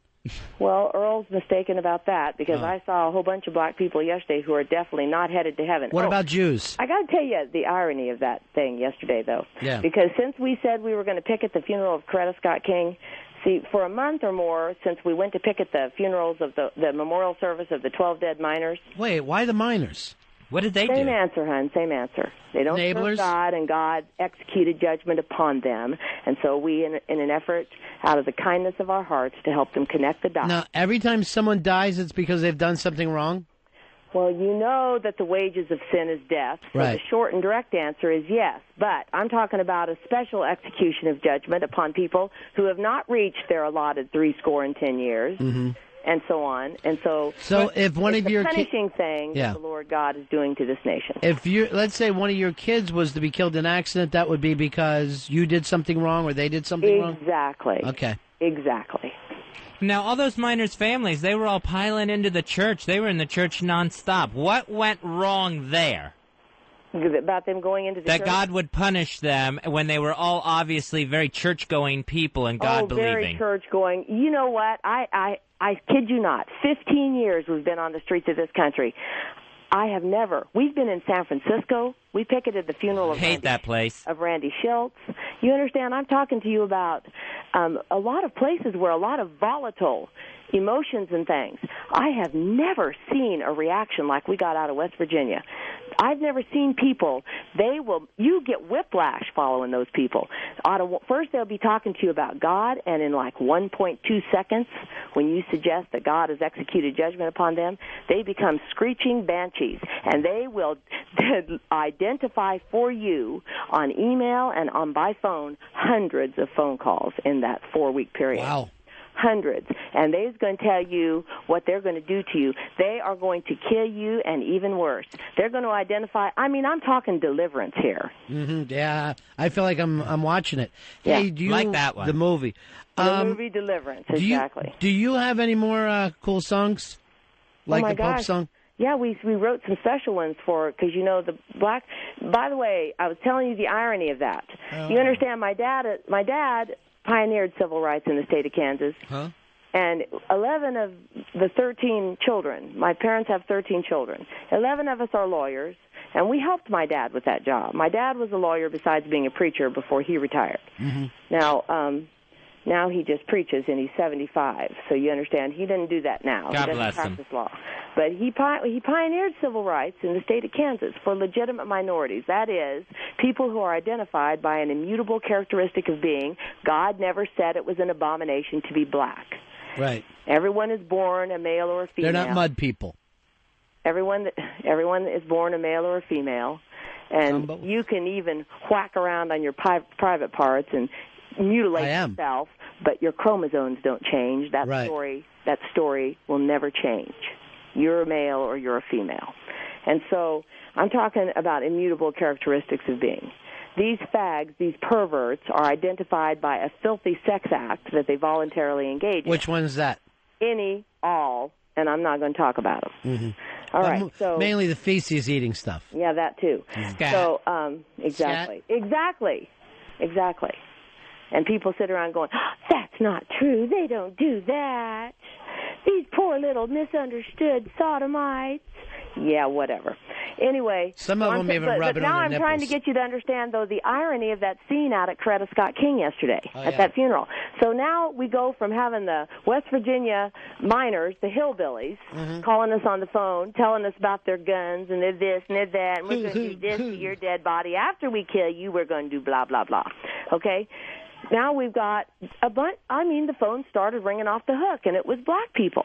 And I'm thinking the irony of this group of people, including me, who did this job in this state to pioneer civil rights for people who had a legitimate righteous cause, Coretta Scott King let the fags hijack the Freedom Train. Mm-hmm. They derailed it because they were trying to run it out of Selma and into Sodom. You understand? So you believed in now listen, in King's awesome, work. This irony, go ahead. this irony.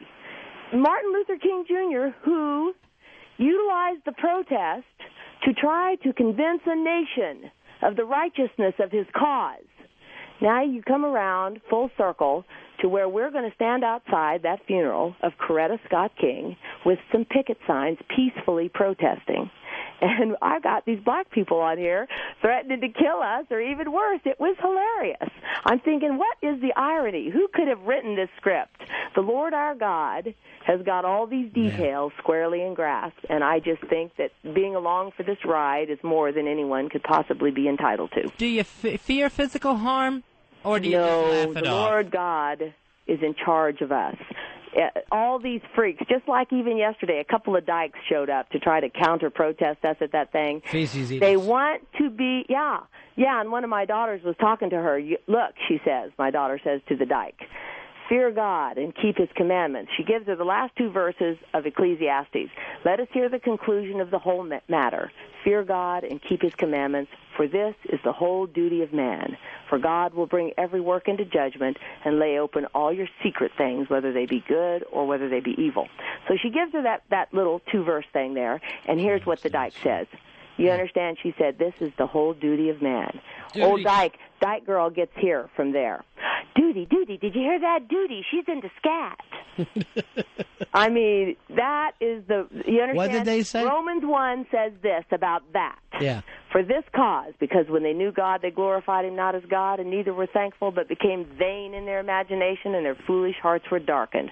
Professing themselves to be wise, they became fools, and they changed the glory of that incorruptible God into an image made like to corruptible man, and birds, and 4-footed beasts, and creeping things. Read this in that verse right there. The bimbo in the newspaper the other day saying, my God is a person who loves everyone. Your thoughts of God are too human, bimbo. God, it says, for this cause, God gave them up to a reprobate mind. But he also gave them up, it says at that passage, to uncleanness, through the lust of their own heart, to dishonor their own body. It's all right there in the book. All right, Shirley, we got to go to a break here. Affections. Yeah. I hope we get a chance to talk to you again before the next Waco. I'd love to hear you before the whole thing's, Well, and thank before you I for see you calling. Yeah, we'll talk to you again soon. Okay. If not, I'll see you on CNN, okay? Yeah, okay, thank you. Take care. Any websites you want to plug, Shirley? Well, of course, GodHatesFags.com and GodHatesAmerica.com and PriestRateBoys.com and SmellTheBrimstone.com. Smell the Brimstone. Yeah, and GodHatesCanada.com and GodHatesSweden.com. Wait a minute, was it GodHatesCanada.com? Yeah, and GodHatesSweden.com. So God hates hockey. No, he hates Canada. Right. He hates those filthy people because they're even worse, if possible, than America, and that's why we have on our flagpole out front a big a Canadian flag that flies above our American flag, and they both fly upside down because that big cancerous monster called Canada is metastasizing down on top of the United States, trying to make us as filthy as they are. Yeah, and, of course, we're going to get there. Don't you worry. We're going to make it. Yeah. We're going to do it. That's right. And then God's coming. The Lord Jesus Christ will return through those clouds to execute judgment on this generation of earth-dwelling God-haters who know not God and obey not the gospel. You're going to laugh that day, huh? Yeah. I sure am. I'm going to be rejoicing like I do every day. Send us out with the Pope song, would you, Shirley? All right. Yeah. Come back, ladies, quick. Yeah, get the girls back. The whole choir. Get them close together. We want the Pope song. 1, 2, 3. The Pope. The Pope. The Pope is on fire. He don't get no water. Let that heretic burn. First he was a liar. Now he's on fire. He don't get no water. Let that heretic burn. All right, good stuff. I got wood. Thanks, Shirley. Bye-bye. Bye-bye. Bye, Shirley. Take care. Well, there you go, Fezzy. Right out of the Westboro Baptist Church. You scat eating fags, you make the rest of us fag enablers, and you get us all in trouble. But I'm glad to hear Canada's even worse than the United States. They're a cancer. Yeah. Earl, that's your religion. That's the Baptist. Earl, I was going to go to church with you one Sunday, but I don't feel like it anymore. I am thoroughly ashamed. I'm Why? totally ashamed. I tried to point this out to you, Fez, and when I'm pointing to Fez now, it's like when you try to get a dog to watch television. You never follow my hand. Even now, when I did that, you look at my finger instead of where I'm pointing.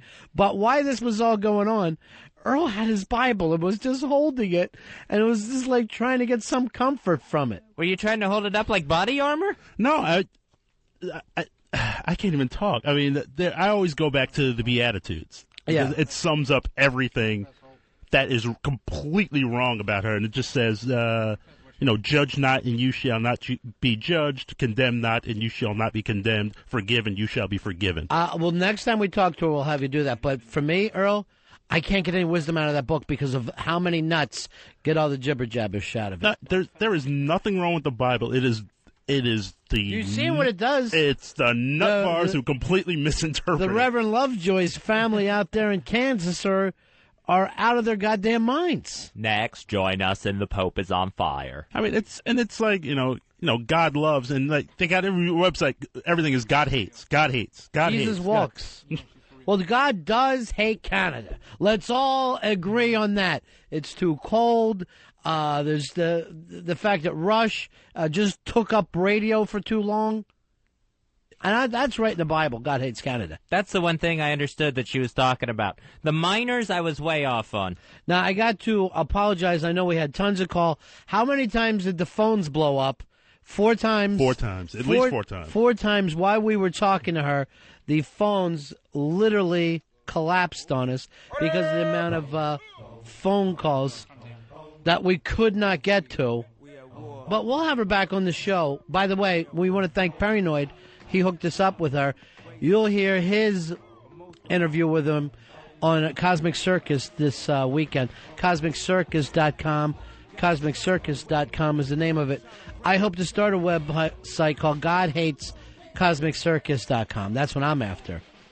I knew she was creepy when he sent me this email. He just goes, she's got black soul. They all have black souls. Yeah. He was completely freaking out. He goes, it's like, be careful. She is dark. She is crazy. But Luke, I'm shaking. Lukey is cute when he wanted to sing, and the 2 daughters are fairly hot. The 18 and the 20-year-old. They had something happening there. There's something going on. And yeah, I always go back to that Chris Rock joke. Is never hate anyone because they become a member of your family. They'll probably end up marrying like a gay black guy or something. Oh, well, whoever the father was, who's the grandfather now, had such stroke over these kids, son. The fact that not only are they preaching the word, 11 out of the 13 went on to become lawyers so that they can protect this whole gimmick. And they got some kind of money if they're traveling all the time. Yeah, and just raising this many kids. I'm sure the donations are coming in from other non-enablers. Who would say, yes, I'm going to give some money so you can continue your work? Who would do that? And didn't you say they don't really even take in members? It seemed like it was in like the last 15 years, because this church is mainly their family.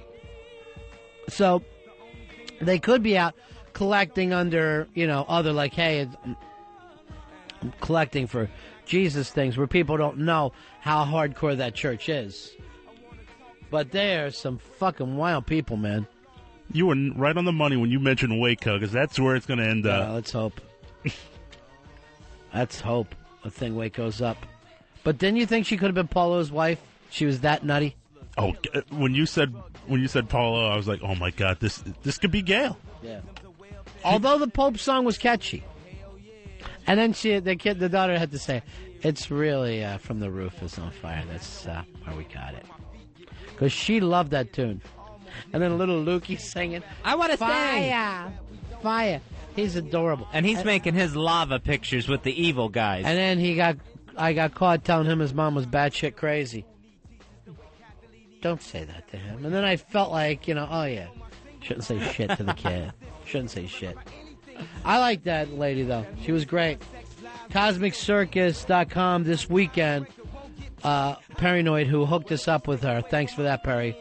We'll have his interview with her. And by the way, Cosmic Circus is doing great for us. And we appreciate it. Thank you, Perry. We'll be back in just a few moments. It's the Ron and Fez Show. Break me down. The only thing that I pray is that my feet don't fail me now. Ronnie, Fezzy, the Ron and Fez Show, XM 202.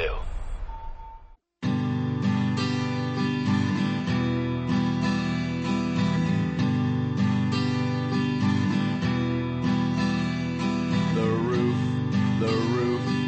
roof is on fire. The roof is on fire. The roof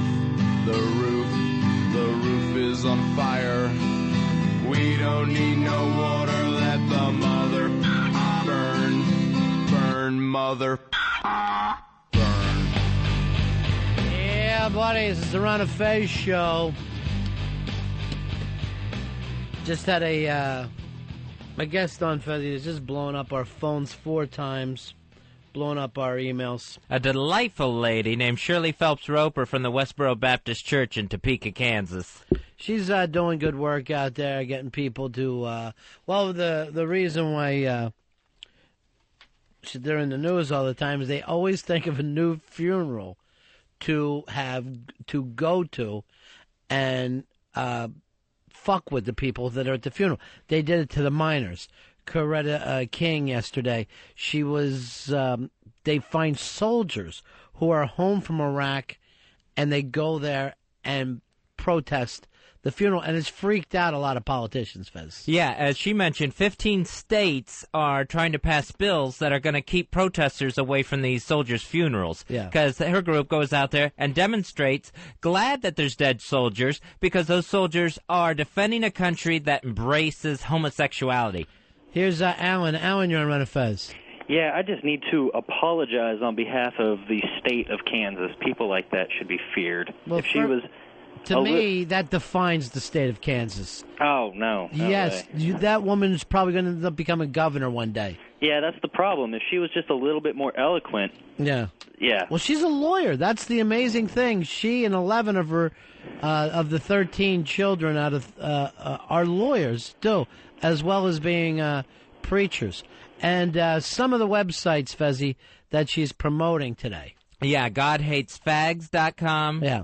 GodHatesAmerica.com. Right. Priests Fondle Little Boy. I can't remember that one. Priests Rape Kids, I think, is the name of it. PriestRapeKids.com. Yeah. GodHatesCanada.com. The only one I really like. The only website that I put on my favorites list. And GodHatesSweden.com. Jim, you're on Ron and Fez. Ronnie. Yeah. I miss Right Said Fez.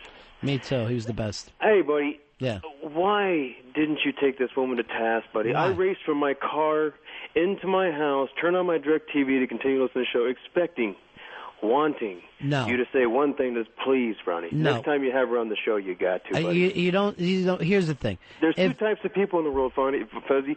Ronnie. Yeah. Fags and fag facilitators. Why didn't you ask which one she is if there's only two types? Well, she was the one small little part that has nothing to do with either.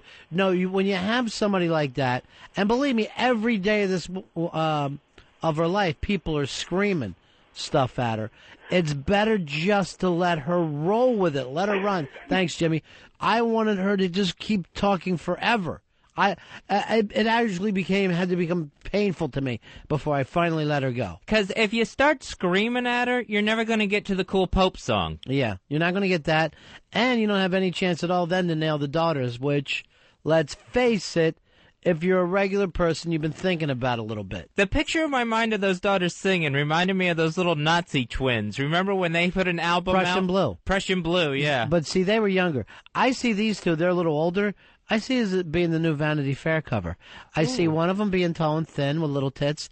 The other, much more round with a big ass up in the air. Here's Brad. Brad, you're on Ron and Fez. Hey, Ron, how's it going? Yeah. Yeah, hey, I was just calling to say that she said that Noah was on the ark with all his family members. Yeah. So is it okay to teabag your niece but not be a fag? You know, that's a really good point. We'll get back. You know, but see, this is what you do to anybody who tries to use the Bible in any kind of discussion. You just want to let them run for a while. But, Earl, I know you have the Bible with you and you try to pull it out to make it facts, but it's just insane to use as a defense. It's just insane. No, but it was the only defense I had because she's using it as a weapon, and it's not that at all. But it is. It is a fucking weapon. She's twisting it. So it's a weapon for the ignorant. Yeah, but yeah, exactly. It's like she twisted it in such a way that, I mean, there's a passage in the Bible. It's like, before God, we're all like filthy rags. None of us are worthy. Well, what a great book. But there's a but there. Oh, yeah, and they're scat eaters. They love to scat. I love that she said scat That eaters. killed me when you brought up scat. Just crazy. I'm like, well, why she said feces eater. Yeah, scat. I'm like, how does she know about scat? She's obviously trolled a couple of scat sites. She's never heard the roof is on fire, but she knows about scat sites. Yeah. Dan, you're on Ron and Fez. Hey, buddies. Yeah. I've been listening to you guys for a while, and that was the funniest shit I've heard, man. I think that lady should be one of those swapped to. Actually, she sounded like that lady that was swapped in those where you swapped the parents and that lady that was going crazy in that one house. Oh, yeah. The God Warrior. God Warrior. Yeah. Which, again, we've talked about this before. The hardcore Christians, easily as scary as the hardcore Muslims. The only thing is the Christians don't blow themselves up. They Waco themselves out of it. Yeah, I mean, she's like, all right, the cartoon protesters in the Middle East wanting an end to Denmark and the Danish government. Yeah. Same thing as God hates Sweden and God hates Canada.com, just wants to see that the destruction. Here's Jerry. Jerry, you're on Ron and Fez. Hey, boys. I just wanted to call to dispel a couple of rumors here concerning the pretty much rural people in general, because that cunt that was just on there really gives a lot of us a She pretty defines bad you. rap. It's what you are. You're a cunt enabler. I'm a cunt enabler, okay. Really, essentially what she was doing was using her Bible as a blackjack. I mean, a lot of people use the Bible in a respect like it was written proof of historical facts. I mean... Oh, God, it's like I'm talking to her again. It's like I'm talking to her again. Jerry.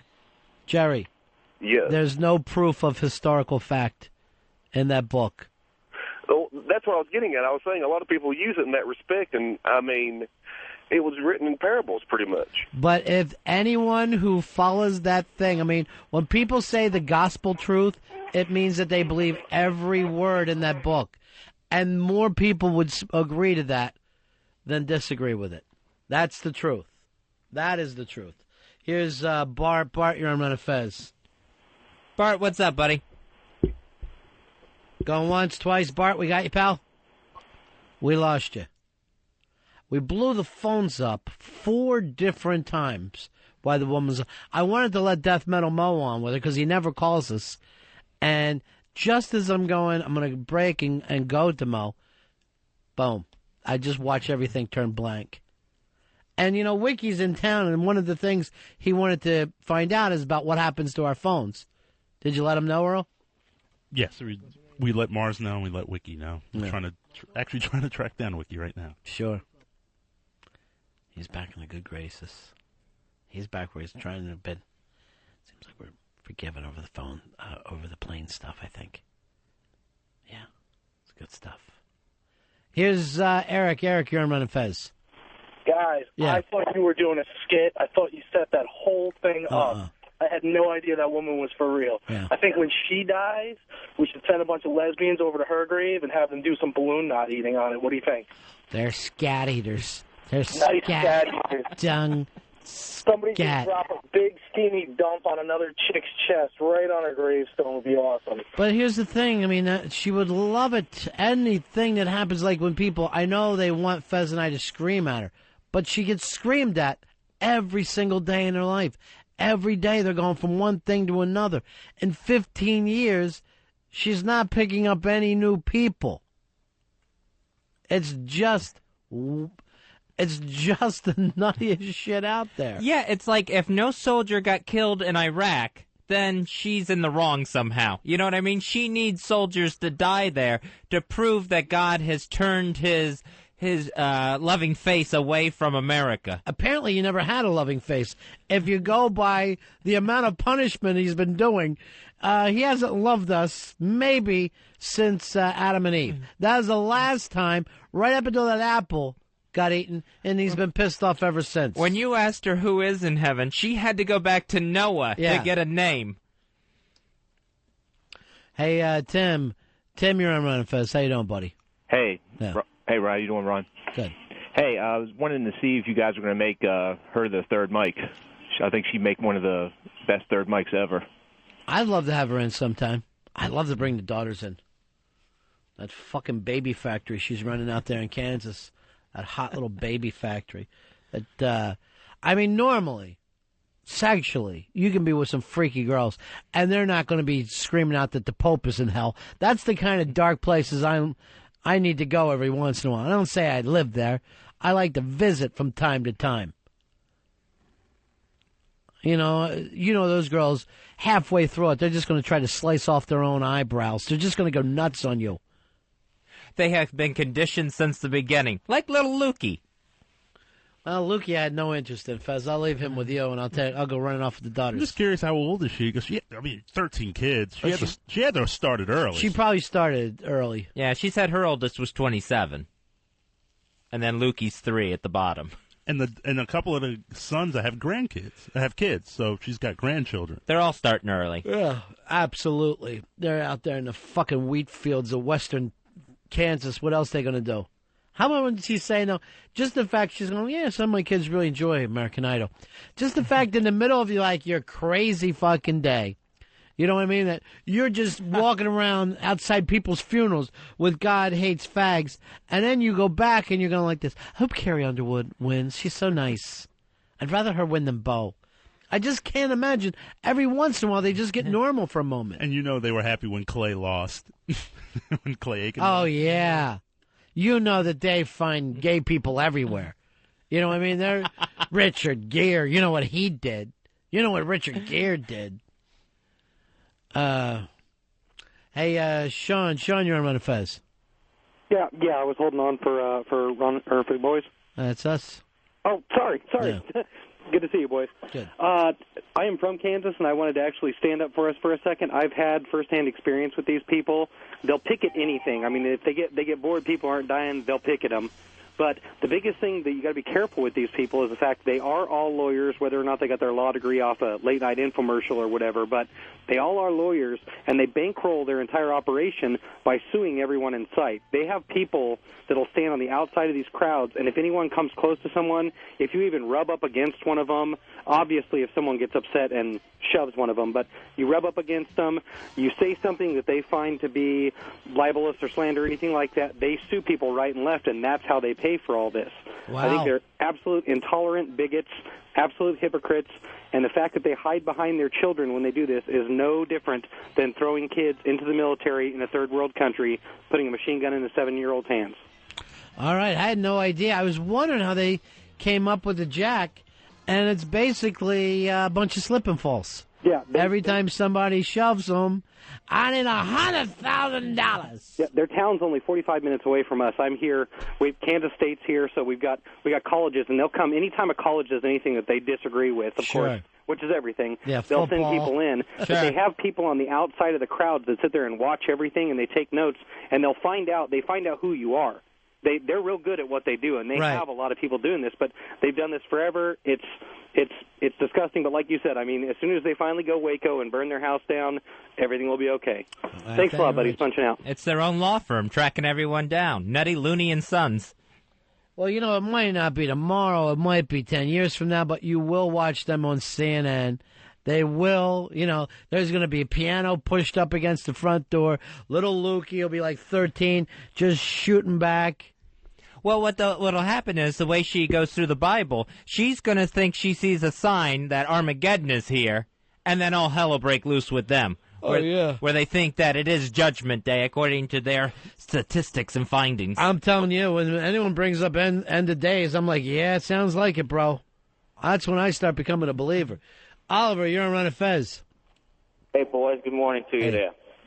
Yeah, growing up, I went to school with my buddy, and I was a complete fuck-up, man. And this guy was the one that was straight-laced. And he's the one that we went together. He's the one that got. Your phone's screwing up. I would love to talk to you, man, but your phone's in and out. How's that, man? Am I better? Yeah, a little bit better. Yeah, go ahead. Yeah, man.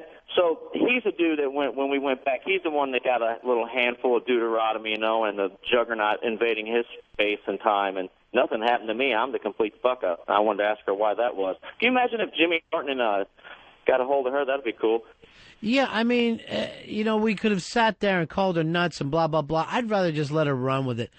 Take the bait, take it out as deep as you can, and just see. Sometimes I just like to see how crazy people are. You know, it goes right back to that Grizzly Man thing. They could have went up there and thrown a net on him and made him get away from those bears. But everyone just went, well, it might not be this summer. Maybe it'll be next. But this fucker's getting eaten. He is getting eaten. And this shit's going to go down with her, too. Oh, yeah, and it's not like you're going to change her mind or upset her or anything. You're not going to get her to eat scat. No. And you leave her on long enough till she finally says Norton is the face of America. That was one of my favorite parts. 866-RON-0-FEZ. It's 866-766-0339. All right, that's enough of that. I can't stand to talk about it anymore. But by the way, CosmicCircus.com will have an interview with her. I think it'll be out by this weekend. And I believe Crazy Jen is going to be on there as well to try to give us some kind of update to when her and Fez and Mikey D and Elfish are all going to get back together. I got a long email from Mikey D yesterday saying please don't throw him in with the Crazy Jen stuff, but apparently he is mad at us. Now, I hope this has nothing to do with me, because I can't imagine that it does. Everything to do with you. That figures. Mm-hmm. And I would have no idea why. Oh, yes, you do. Yes, you do. Lord knows what I did this time, then. Everyone knows what you've done. But let's, you know what? Let's calm it down. Let's take care of your heart. There you go. There's your song, Fezzy. And remember this thing. When I point, where do you look? I look where you're pointing. And not at my what? Finger. Because that's crazy, right? Yes.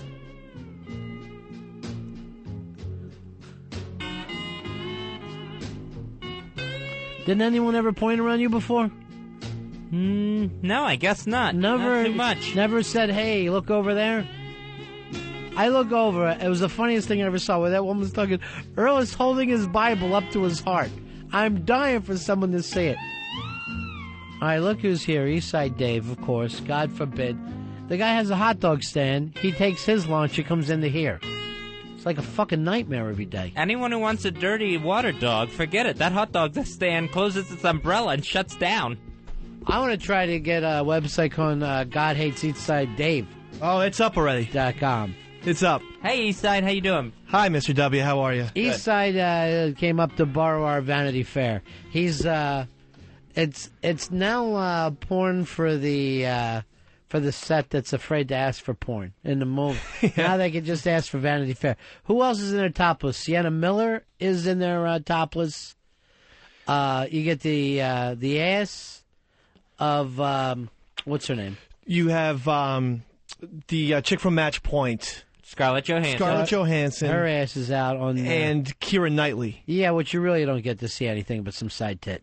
She's very attractive, that Keira Knightley. That's who you would pick over Scarlett? No, I'd love Scarlett, too. Who would you go for first? I'd bang Scarlett over her. America, baby. Let me ask you, Earl, who would you pick first? I would probably go Scarlett, yes. Yeah? Scarlett's smoking. Not too white for you in that picture?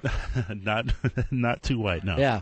Hot is hot. It's starting to be a big thing because she's not a bone rack that people are going, hey, isn't she brave to lay out there like that?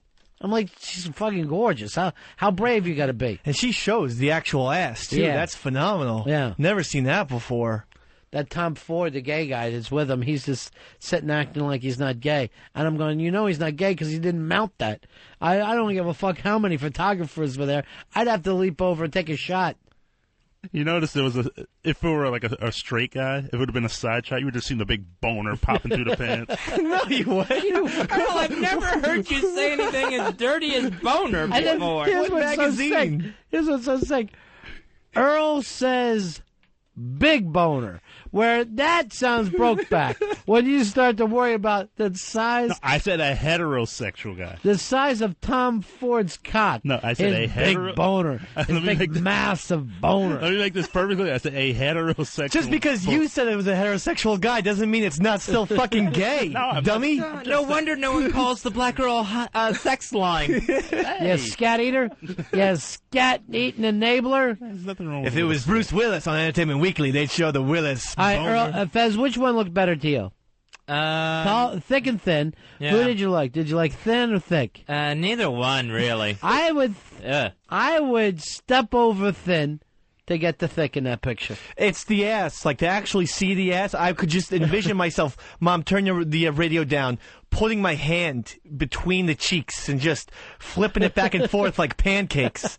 And just saying, I'm your daddy now, Scarlet Joe. ScarJo. ScarJo. She's the new... What a horrible... It sounds like a dog from a Stephen King. Now, I've talked to people, I swear to God, who act like she's not good enough for them. And I go, you're out of your fucking mind. A famous piece of ass. Why would you turn it down? I know there's some women that guys act like they have no time for, though. Yeah. Well, I mean, I would say there is such a thing as like a hot chick who everyone thinks is hot, but that you don't want to bang. I know. Let me check with Fez. Fez, you agree with that? There's plenty that I would not want to bang. Earl, do you believe there are hot girls that you don't want to bang? Oh, absolutely. I'm willing to say this. Not one. Not one on the planet. Give me one, and I'll see Jennifer if I Aniston get from out Friends. of here. You wouldn't For bang Friends. Jennifer Aniston. No. Why? Me neither. The Greek thing? No, the head is a little strange. I don't like the hair very much, and I don't like her mouth. And Earl, am I hearing this? Jennifer, I'd bang Jennifer Aniston. She's not that hot. If you really stare at her, she sort of looks like a Cabbage Patch doll. A little bit. Just a very expressionless. There's nothing remarkable. You know, Angelina Jolie, she's remarkable looking. Oh, by the way, Aniston, she's what? shown some ass crack in it, too. But all tatted up. Just it's like watching Tommy Lee laying in a That's tub. awesome. That's the best thing of all time. I'm reading a treasure map. Well, she do anything for you, Angelina Jolie? No, that tattoo monkey, nothing there. I got to say, Nothing. me in a big, big way. What about for you, Dave? Oh, my God. I have a bunch of tats anyway. Yeah. So I would pretend like we're like tat partners. Earl, what about you? What would you do? You got to sit there and think about Angelina Jolie. You, the man who's not been with anybody except for a Tom Ford commercial. I don't know. The tats are kind of a turnoff in a way. You're out of your fucking mind. Yes, he is, Ben. Thank you. Thank you, Benny. And you're an enabler. That's the problem. You're his friend. Now, I don't even know how to deal with you guys. You're saying that Brad Pitt goes around banging skanks if I would listen to you. No, I'm definitely for Angelina Jolie. Oh, okay. We'd be rough. I'd punch her in the face. She'd punch me back. You might improve her. That's the only way you'd get her. All right, Chris the trucker has one.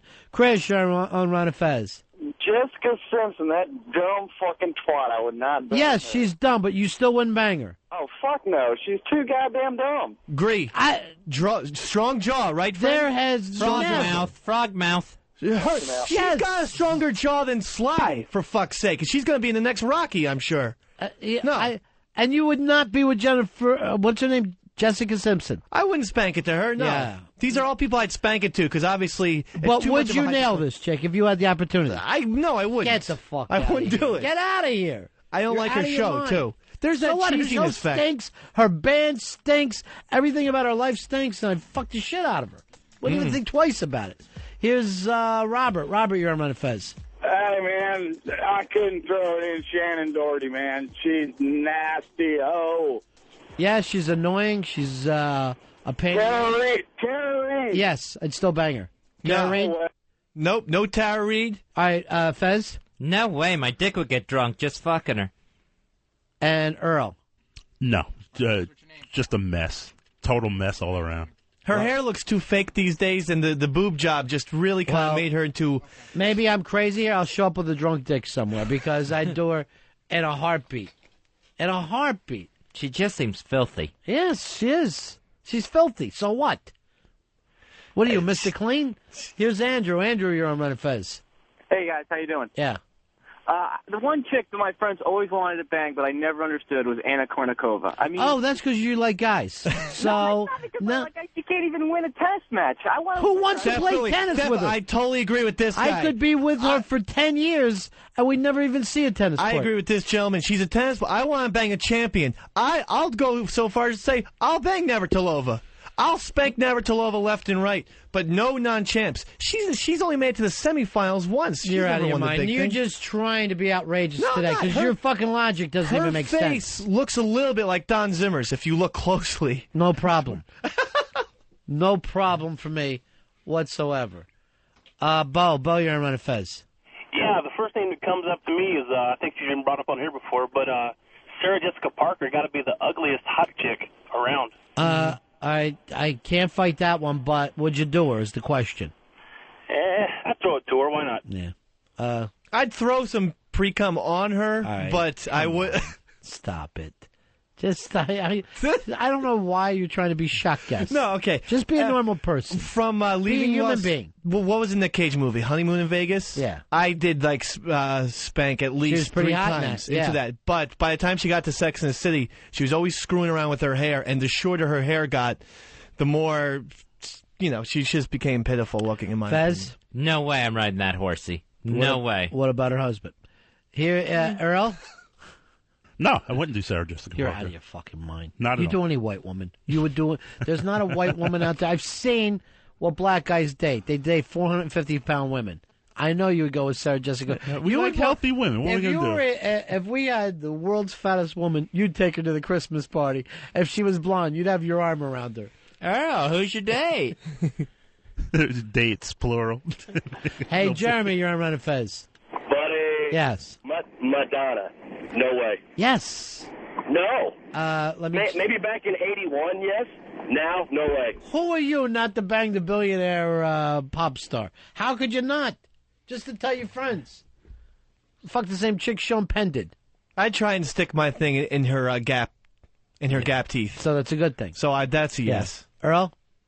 Hell no. That is more. I won't even say what. Because of Dennis Rodman? Absolutely.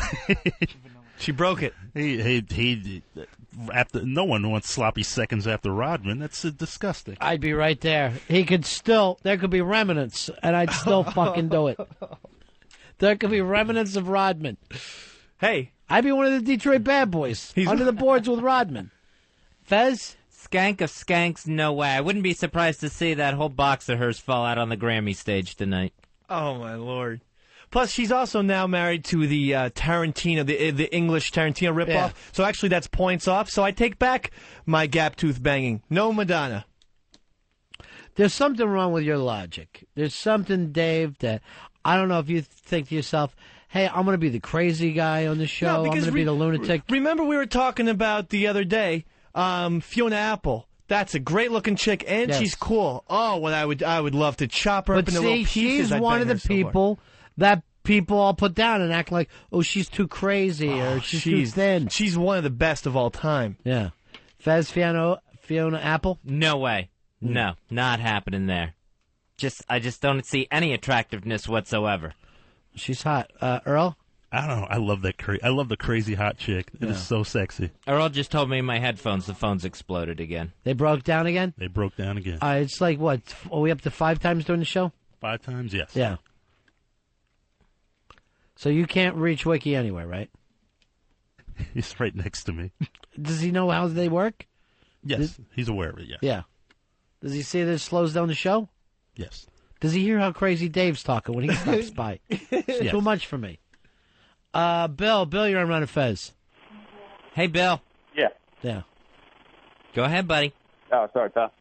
I wouldn't fuck Pam Anderson with Fez's dick after First of all- Tommy Lee, Kid Rock, the hepatitis C. Oh, she is nasty. You'd have a better chance of fucking John Anderson with Fez's dick, who ran for president in 1980. I think 76. Really? That no. part? No, it had to be 80. Yeah, I think you're right. It was 80. Yeah. Because Carter was running again then. Pam Anderson? No, Canadian. Don't like it. Get her out. Get her out of the country immediately. USA all the way. I'm very patriotic. I just crazy talk for crazy talk sense. I'm patriotic. There's person. not a Canadian you'd sleep with. Maybe Michael J. Fox. What is that supposed to mean? You can't even spit out your own joke. And the way he's shaking and going back and forth, everybody would. No. Earl, what about you? Pam Anderson. Oh, Canada, yes. You Absolutely. You said you met her and she was beautiful. No makeup. Not greasy? No grease. I mean, she had her hair made up, but she was wearing no makeup, a wife beater, and jeans, and looking amazing. By wife beater, you mean that Tommy was with her? No. Actually, she was with Kid Rock at that time. Yeah. And at one point, Same thing. At one point, she walks in. She goes like, "Guys, you want a beer?" And he was like, "Nah, honey, I'm okay." And as she's walking out, the entire show just stops, stares, watched her walk out the door and down the hallway. Is that right? Yeah, stunning.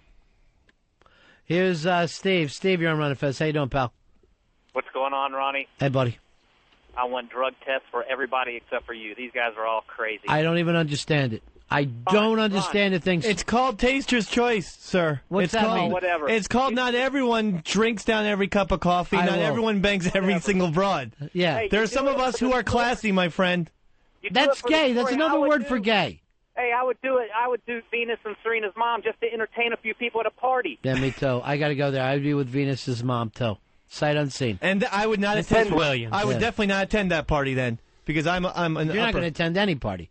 Unless it's some kind of a red-headed see-through party, then yes. I know, because I You're thought going to be welcome. I thought I was going to your Super Bowl party, but no. No, I can't have Beaker come over. It's frightening, isn't it? It really is. He'd look like one of the glow sticks during the halftime show. Oh. The only party I would bring you to is the Phelps. Or the Phelps people get together. But it's insane, Dave, the things that you say. Phil, you're on Ron and Fez. Hey, yeah, I wouldn't technically do Paris Hilton. Yeah. But I'd glue her eyes shut with jizz. Does that count? Yeah, I think it does. Hi, Sean. Let me go here. What do you think? I Paris tried. Hilton? I tried to run a couple to her Yeah. internet porn, and it couldn't happen. Yeah. I had to go to stills of Lisa Bonet. All right, let me move on. By the way, nice shot there. Earl, Paris Hilton? No way. Too blonde, too skinny, too dumb. Just nothing. Got nothing for me. Not enough meat for you? No. I jacked off in the fucking Wilmington Hilton. Why wouldn't I fucking bang Paris Hilton? I don't even understand that. What do you guys do? I know, Earl, you haven't been a dating machine. You've been, you went for your last girlfriend. I have a till lot you got her of back. porn. And Fez, well, I know it's been a long time since you've been with a woman. I would say too long, my friend. Lifetimes. Too long. So why turn anything down? Paris Hilton, too skanky. They're all too glossy too. They're too glossy. Only in a magazine. I like Chloe 70 from Kids. That's who I like. Who? Chloe 70 from Kids. What is she, the 70th Chloe? Who's he talking about? Chloe Cervini. Oh, stop being stupid. Steve, you're on Ron and Fez. Ronnie, what about that crazy crack whore Courtney Love? I'd bang her while I listened to Nevermind. I would fucking be blasting Nirvana while I did it. Blasting it. I hate her more than almost any celebrity in the world. I would... And still do her, right? Push her down the stairs. No. Earl? I would probably do her. Definitely do her. It's just that crazy, junky, crazy... Just to put your dick where Kurt's was. That's the main thing. It's just a mess, but and it then should be I'd leave the perfect. door open so Kurt's daughter actually had to look in and scream, "No, Mama." Francis Bean. Pete, you're on Ron and Fez. Yeah, this isn't for Earl. How about Queen Latifah? Queen Latifah, Earl. Yeah, I'd definitely do Queen Latifah. Nice, big, healthy girl. Yeah, I definitely bang her because I always want to get a black chick, and that's one of my fantasies. You never been with a black chick? I don't think, and I doubt it'll happen. But listen, Foxy Brown, if you're listening, conjugal visits, huh? Here's what I would say. Queen Latifah, yes, but first I would dress her up like B.B. King. I would make her look like B.B. King, and then I would do her. Anyone see Lucille? Fez, let me guess. No to Queen Latifah? No way. No to Queen Latifah. No. I get crushed by that. You'd be on top. No, still couldn't do it. Then I'd be. You don't know Baby how we Jessica. do it. You know it's not your ass, right? Then I'd be every time with heterosex, you don't have to be on the bottom biting a pillow. You're allowed to get up on top every once in a while. If I was on top, I'd be Baby Jessica getting stuck in the well. Nothing wrong with that. Is she going to be at the Grammys tonight?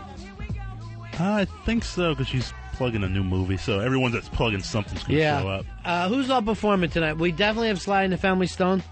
The Sly tribute, there's a New Orleans tribute. Wait a minute, don't say tribute. If he's not going to be there, then I'm not watching. Well, they're calling it an all-star tribute to Sly. Very much like that's going to be this year's funk segment. You're going to have a couple of people. Here's what I want to say. I don't want to see Josh Stone singing his songs. Me neither. I want it to be Sly. Is he going to be there?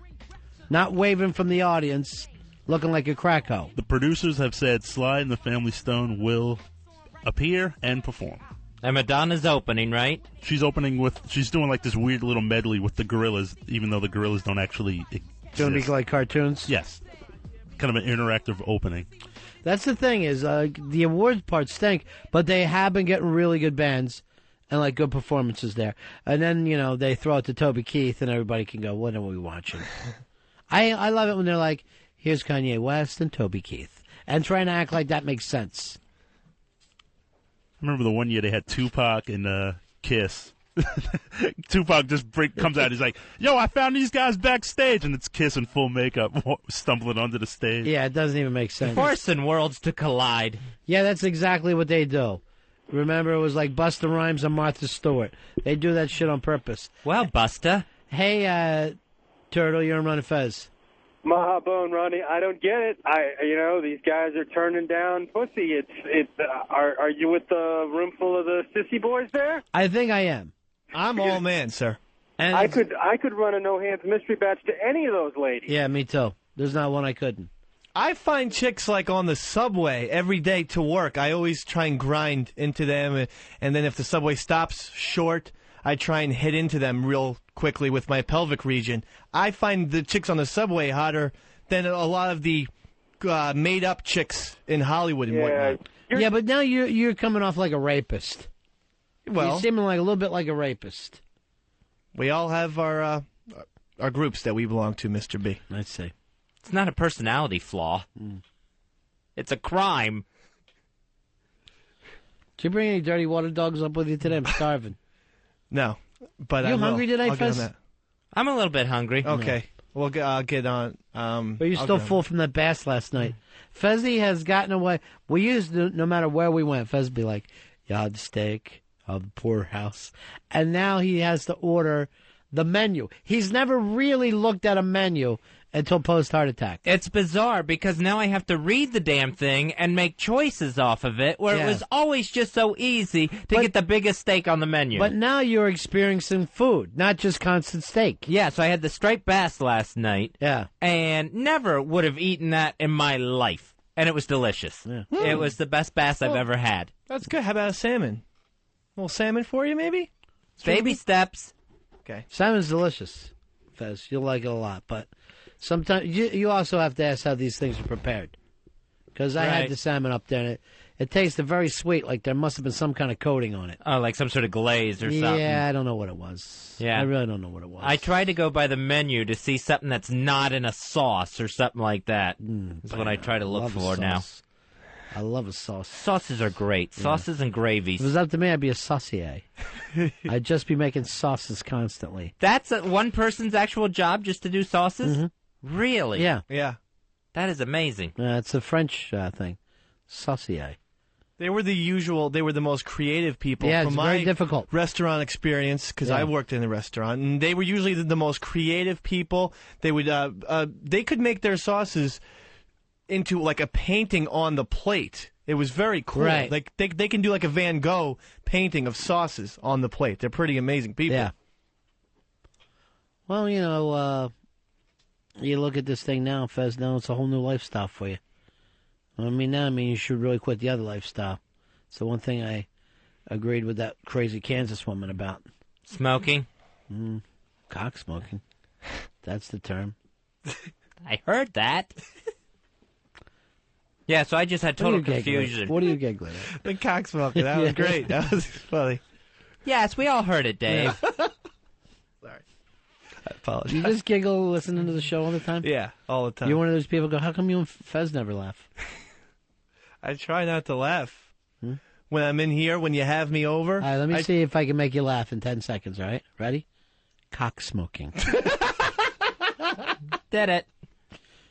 Yeah, it's difficult, isn't it, Fez? But wait, it's a tough one. His face turns so bright red. If he doesn't let it loose, some pressure. Yeah, he's going to explode. Yeah, he's a thermometer. But to the listeners at home, Mr. B raised his eyebrows when he did it, and he put on this funny face. That's not fair. I know. That's not playing by the rules. That's the thing that they're missing. All the funny faces we make. Or the fact that when I try to point at Earl, Fez just looks at the end of my finger. I swear to God, one time I tried to get my dog to watch TV. because, I saw Lassie on. I thought my dog would like to see it. And I kept going, look. And he would just look at the end of my finger. It was so fucking frustrating. And I went through that with Fez. Not only were you looking at the end of my finger, but you're all nervous, like I don't understand what you're doing. Well, my original thought was, why isn't Earl playing what he's being cued to play? How does that work? That's where my mind went. I'm so confusion. All right, now somebody's busting Eastside Dave here. Jeff, you're on Ron and Fez. How are you, buddy? What's going on, boys? Hey, Dave, I got a point here for you. I think you contradicted yourself. All right, Jeff. You said you wouldn't bang Pam Anderson. You need a girl all USA. Now, isn't your girl from France? French? Yeah, isn't she a French girl? That's true, Jeff, but I've tried to mold her as much into... How do you turn down any pussy, dude? How do you turn it down? Wait a second, Jeff. How do you turn Jeff, it down? I have molded West Side into my own personal American slave. West Side, please turn down the radio. She is my American red, white, and blue Betsy Ross subservient slave. Is she unbelievable in bed? Because she has the look. Yeah, she rides it. Like a fucking freak, right? She's got great knees, fucking Johnny Bench knees. Mm-hmm. And she can ride it up and down, up and down, up and down, up and down. I got it after the first up and down. You don't have to go on. I understood. You're someone we don't need to paint a picture. And she's a dirty talker? You know why? Because actually, while I was saying that, I was envisioning it, and I have to say, I got a halfie. I got half aroused. I don't want to hear about that. I can do. I have half. But, yeah. Stay away from our Vanity Fair. Now you're exciting Earl. He's got a gigantic boner going. Just a gigantic boner.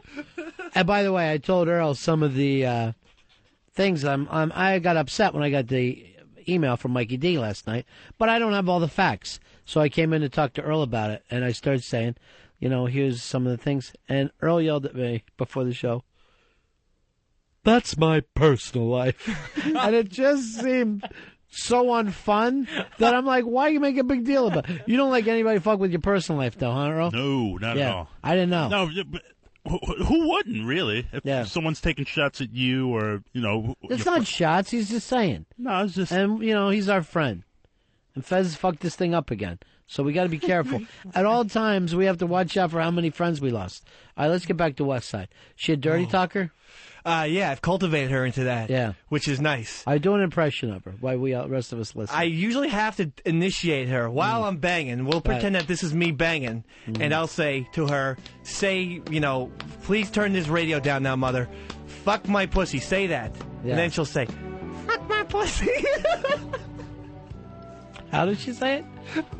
Fuck my pussy. Wow, and you're going to turn anything down. I mean, to me, it sounds like you're... banging a balloon there. It just sounded like a noise that would come out of a balloon. And then she says, when she elaborates it a little bit, I like it when you fuck my pussy. Say it again. I like it when you fuck my pussy. All right, are you fucking a puppet? Because that's what it sounds like. Is it Mr. Hanky? That's what she sounds like. That's a very accurate impression for those at home. Yeah. So it's so you're going to turn down other chicks. I'm going to turn down Canucks. Yeah. Sure. Pam Would you ever Anderson. say this? Do you like banging someone with no pigment? Try to get her to say stuff like that. So glad you don't have any pigment. Isn't it scary when she sees your heart racing through your chest? The best is Does she like it? Well, I think you guys actually said this away from the microphones. I think Fez said it. He says, you have carp eyes.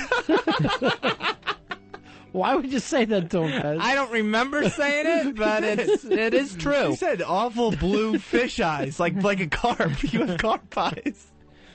All right, carp eyes. So you don't want to bring up anything this bad. You always turn off the lights with her? We keep it as dark as possible. Does it matter glow in the dark? Absolutely not. No, there's still beams of light going on. Yeah, beams of sexual light, may I add. He glows like kryptonite. Does it look like the Paris Hilton video when they had the Met light all on? the time. That's what he looks like all the time. When she would get this big crazy eyes open. Here's Doug. Dougie, you're on Ron and Fez, buddy. Yeah, I miss Fezzy Lou Who. He had a great Christmas song. Yeah, I don't Okay, remember that sucked. Yeah, it really did. Okay, I just wondered, knowing Fez's current situation there, name one woman you would fuck, Fezzy, real or fictional. Real or fictional woman you be with? What about the chick from that movie, The Crying Game? At the beginning of the movie or the end, after you found out? All right, here is... Found out what? Nothing. Just, I don't want to ruin it for you. I know he hasn't made it that far through. Here's Rich. Rich, you're on Ron and Fez. Hey, Ronnie. Yeah. How about Nicole Richie? Yeah, you know what I would be singing to her? You're once, twice, three... Yes, of course, Nicole Richie. How can you not? All right, let me check with Earl. Now on her face. Yeah, so what? Let's not make a big deal out of it. See, I would be singing Easy as I bang her. Easy like a Sunday morning. Maybe Brick House. I'll just fucking blast that. Nicole Richie. Anal only. You receiving? No. Are you giving her a strap on? And singing Dancing on the Ceiling. Has West Side ever put the strap on with you? No. She never fooled around with your ace? Absolutely not. And she won't let me have it either, by the way. No? That's a dream of mine. Like Magellan. Here's Chris. Chris, you're on Ron and Fez. Hey, what's up, guys? Hey, I got to stress a point. Some of these broads, I mean, they fucking look beautiful when you see them on the big screen, but you ever see them with, like, their makeup off? I mean... Yeah, because I'm a makeup girl, and I work in these trailers, and I know what's going on back there. No, I don't see them with their makeup off. Like, what do I care? Like Christina Applegate, I mean, with no makeup on. She's just disgusting. I don't even know what to say to that. Disgusting how? See, I actually like her a lot now. She from when she was on Married with Children. I don't think she's grown up so well, but Married with Children with the big jersey hair. When she was a minor, you'd have banged her then? Yes, yeah, absolutely. Yeah, there's no minor you wouldn't have sex with. That's the beauty of it. 8th grade, Christina Applegate. And by minor, I mean coal miner. He wouldn't bang. Here is Steve. Steve, you're on Ron and Fez, buddy. Hey, buddy. It's 10976. Way to go old school for us. Hoo-ah! Just to quote Ron, if there wasn't a chick... fucked up. If there's a chick you wouldn't fuck, then you're fucking gay. I kind of feel like it's a gay thing to say. Here's what I'm saying. I'm saying if you see a girl and you go, would I fuck her, but you are fucking a girl, then you could turn one down. Like if you're pounding a girl and you look up and see another girl and you go, oh, I'm not going to fuck her. I'm going to stay on this one. But if you're not, then why not? There's no one you would bang. I mean, you wouldn't bang. Rue McClanahan. Yes, of course I would. Betty White. Yes. The rest of the Golden Girls. It's not a Golden Girl. Can't name the rest, can you? I wouldn't bang. Vanna White. Yes, Vanna White. I turn her fucking letters. I turn every letter just to be C-U-N-T is what I'd have sitting up there. And I'd be underneath her. And I'd be going, read the letters! Read the fucking letters! God. See you. That's right! Felicia Rashad. Yes, Felicia Rashad. Felicia Rashad. And I'd make her call Cosby on the phone while we were doing it. I'd be fucking singing Different World to her real loud. That would be the weirdest phone call Bill Cosby ever got. I don't think so. It's Felicia again. I don't think it would be. And he'd be like, stop calling here. I'm trying to knock out this other woman. Margaret Cho. Yeah. No, you wouldn't. Don't lie now. Yeah. Margaret Cho. You know what I'd be doing? I have a fucking gun up to her head going, Mow! Mow! I'd bang her while I watched Deer Hunter the whole fucking time. Oh, man. All right. What do you think? You wouldn't? Here's what I do with Margaret Cho if I fucking really had trouble with it. I'd take some tennis rackets, fucking tie them to her feet, and yell, it's an Eskimo pie party, and fucking take her from behind. I'd play a Iditarod with Margaret Cho. Who wouldn't? Why wouldn't you? I don't know. I don't know. I don't know. All right. I mean, when you put it about the gunpoint thing, yeah, that then it all kind of starts to make sexy. sense. That makes it sexy. See, here's what you got to do. I will. You got to use your imagination. Pretend you I always be have a gun. creative. Yeah. It doesn't have to be prom night. Everything doesn't have to be, it's the wedding night. This has to be perfect. And I'm going to, you're going to make it a little fun. That's a good tip. Does Earl know any people who could maybe give me a gun? A shotgun? No, I just am saying Go to his that. neighborhood. I'm just saying that because, he usually has connections. His yes, type of he people. does. All right, we're going to take a break. We'll come back and end the show. Ron and Fez. It's the Ron and Fez Show, XM202. We came to talk about little Larry. May we come in?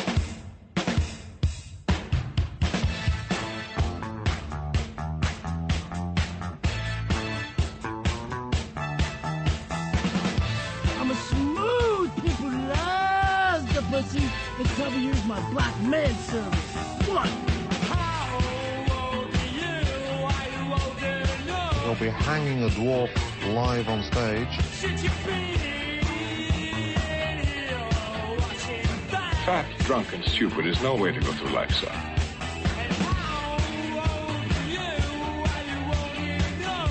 Frank, you enter stage right with the bag of cocaine.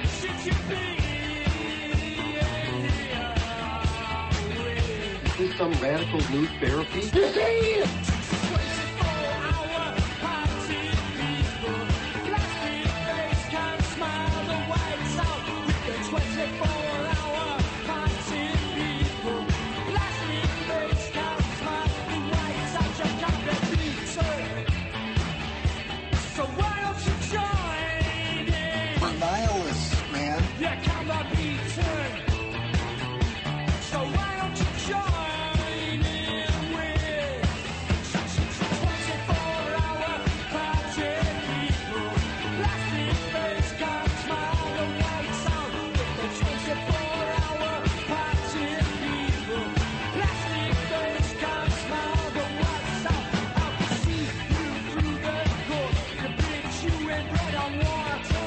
That shouldn't have made you null and void. And there's a grudge on you.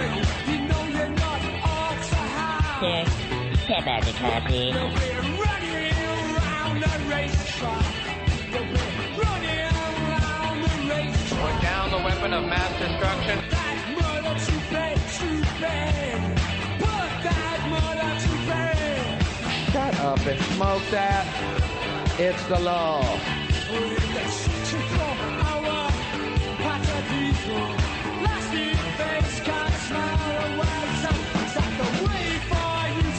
Female pornographic fantasy. And boom goes the dynamite. Whoa, that was a tight ending there, Earl. It's a Ron and Fez show. Harsh ending for us. That was Johnny in Belfast. He put together that open for the show. From Belfast? Johnny in Belfast. Well, it's not an open. If it comes this late in the show, Fez, could be a rejoiner. Oh, that's true. We're rejoining there. All right, it's the Ron and Fez show. About to wrap it up today. What a weird day with that lady from Kansas on the phone. Shirley Phelps Roper and her website, GodHatesFags.com. I'd say GodHatesTheRopers.com might be the gimmick. She may be angry because that series only lasted a season and a half. Is that all it did? Yeah. Seems longer. They did that on purpose to screw Norman Fell. No, he did. He fell from grace. Never worked again after that. Never worked again. All right, 866-RON-0-FEZ, 866-RON-0-FEZ. What else is going on in the world, Fezzy Lou? NBC News anchor Brian Williams, he has sent out 2 letters of apology from his State of the Union broadcast when he was calling it on NBC News. He had to send out a letter to Senator Barack Obama and one to Representative Harold Ford Jr. because he confused the two on television. And white people are so scared of black people. Exactly. As you watch, there's Senator Blackie Blackerton shaking black hands with white people. So, yeah, when Harold Ford embraced the president at the end of the speech, I guess he was identified as Barack Obama. Then he's just like this. Seems like Michael Jordan has walked into the arena and is now hugging the president.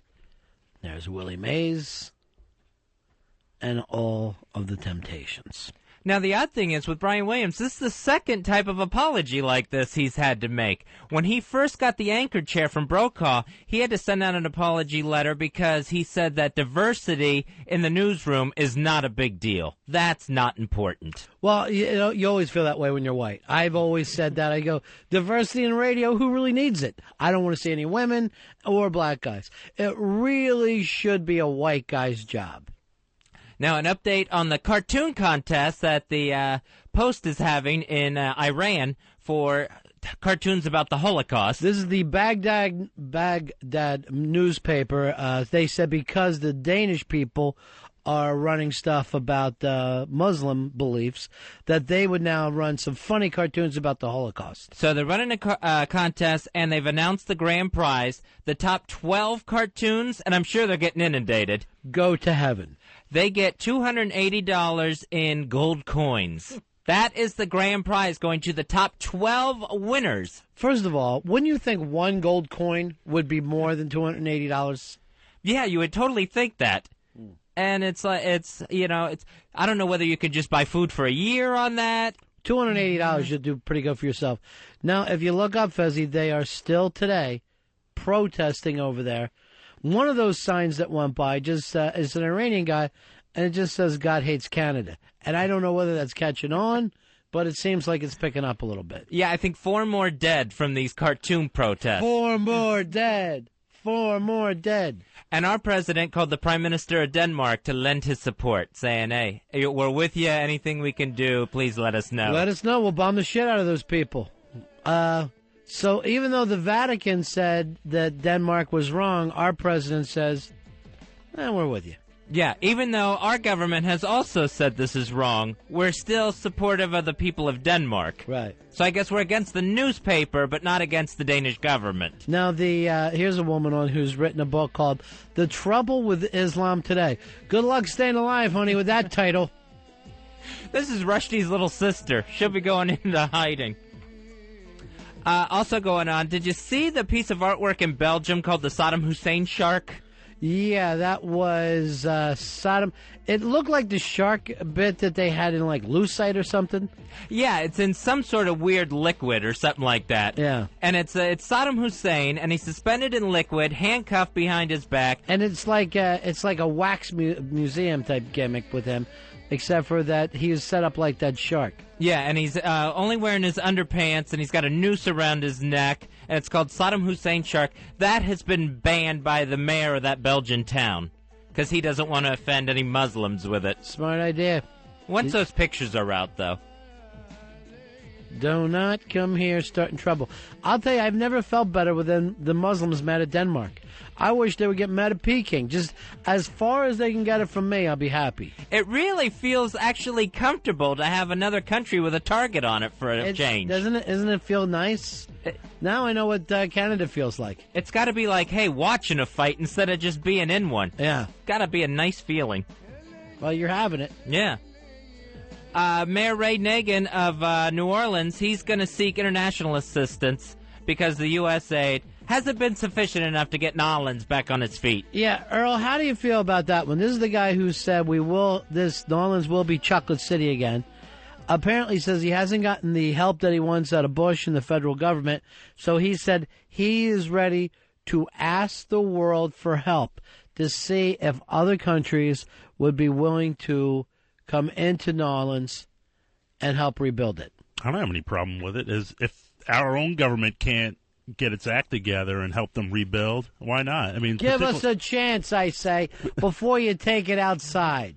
I mean, particularly since they greet it's an international city. People from all over the world come there anyway. Just it's to take an American city. And when something happened to New York at 9/11, you didn't see New York asking for the world to help it. The federal government came in. Yeah, I know that the federal government came in, but help came in from all over the world, just to help, with the recovery efforts, the rescue efforts. But I think what help did we get? We had help from every fire department in the country. We had help. That's our country. No, but we're not. It's one thing for your country to pull together for you, but don't you think with the United States of America we take care of our own? Isn't that something we should be proud of? Am I crazy here, Fez?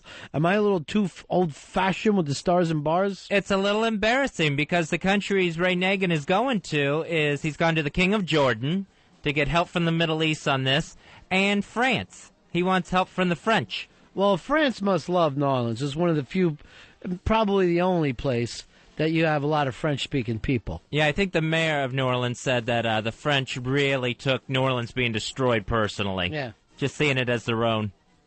But so now we're asking the Middle East to rebuild our country?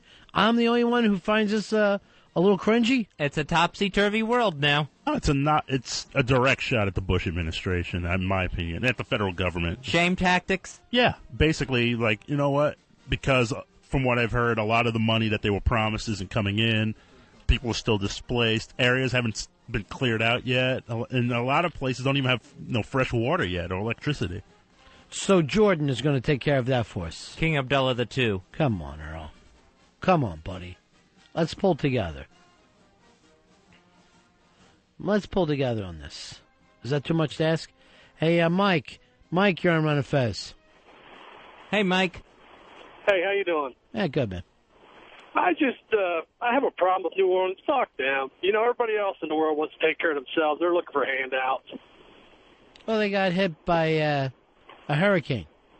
Yeah, well, you know, if I get hit by a hurricane, I'd be out there with a shovel cleaning shit up, with a hammer rebuilding shit. All right, thank you very much. He would decline the insurance money, everything. Yeah, sure. Why need it? He's not going to take that handout. He's too proud. He's a man with a hammer in his hand. He's a man. If he had a hammer, he'd hammer in the morning. Here is Chris. Chris, you're on Ron and Fez. How are you? How you doing, Chrissy? Hey, not bad. Good. I'm Canadian. I know you guys have been slamming Canada the last couple minutes. I just got back. Well, the only reason why we did is because we found out about the website God Hates Canada. Oh, okay. Because according to this church in Kansas, the Westboro Baptist Church, you're even worse than America. Oh, yeah. Really? Yeah. Cool. Sorry to be the ones that break it to you. Well, whenever you guys have like power outages and shit like that, Canada always sends down journeymen to help you guys out and put you back on your feet, especially in the New England states. So I'm out in New Brunswick, and we always send guys down to help you guys out. Mm-hmm. So we appreciate it, buddy. So you guys will rebuild Louisiana for us? Well, as long as they give us a bunch of free beads, we can give them out. Thank you very much, Chris. People do anything for those damn beads. Yeah, they love beads. Totally. I saw your mom when she went there. Unbelievable what she was willing to do for those beads. Mama? Mm-hmm. Walmart says they plan on opening about 1,500 new stores. This will be great. By the time they're done, you'll be able to start in Jersey. You'll be in a Walmart. You'll keep going until you finally hit California and never leave the Walmart. You'll just keep walking through one part into another. Now that's a super Walmart. And super savings, Fez. I can't imagine there's room for 1,500 more stores. Well, I mean, they're going to break it up with some Dunkin' Donuts and occasional Burger Kings. Oh, yeah. They can move those like the Pizza Huts. They can move them inside the Walmarts. Or the McDonald's. They do that occasionally.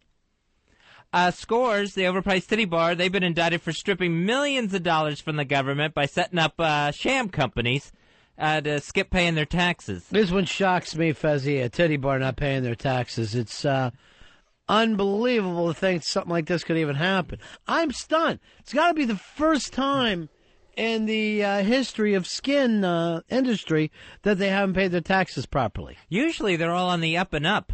So I guess they said that a lot of this investigation came from those guys like the lap dunce. Remember that story? The guy who somehow spent $200,000 there? Because it's unbelievable to go into a club and spend $200,000. So people complaining about these huge credit card bills they're getting, that's what started leading to the investigation of what the numbers actually were going on in Scores. Yeah, nothing can happen in your life that $200,000 should pass by in any night. No amount of sex, nothing could happen that $200,000 gets spent.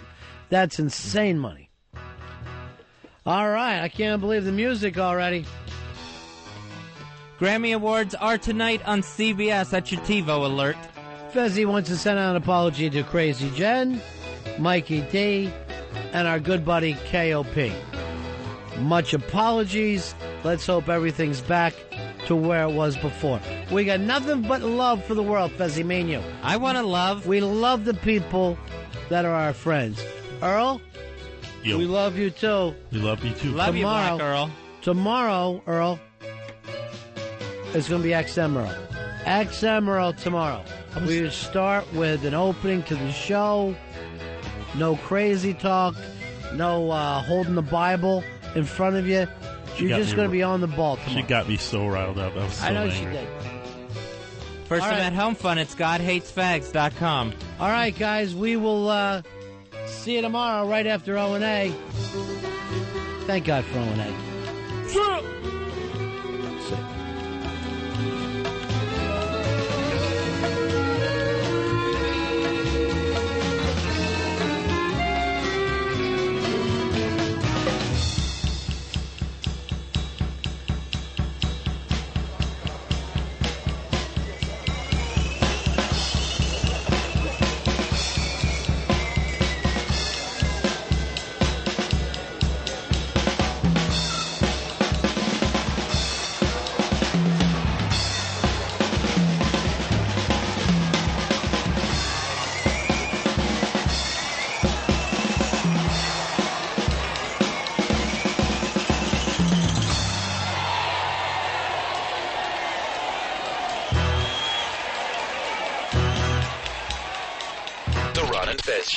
XM202.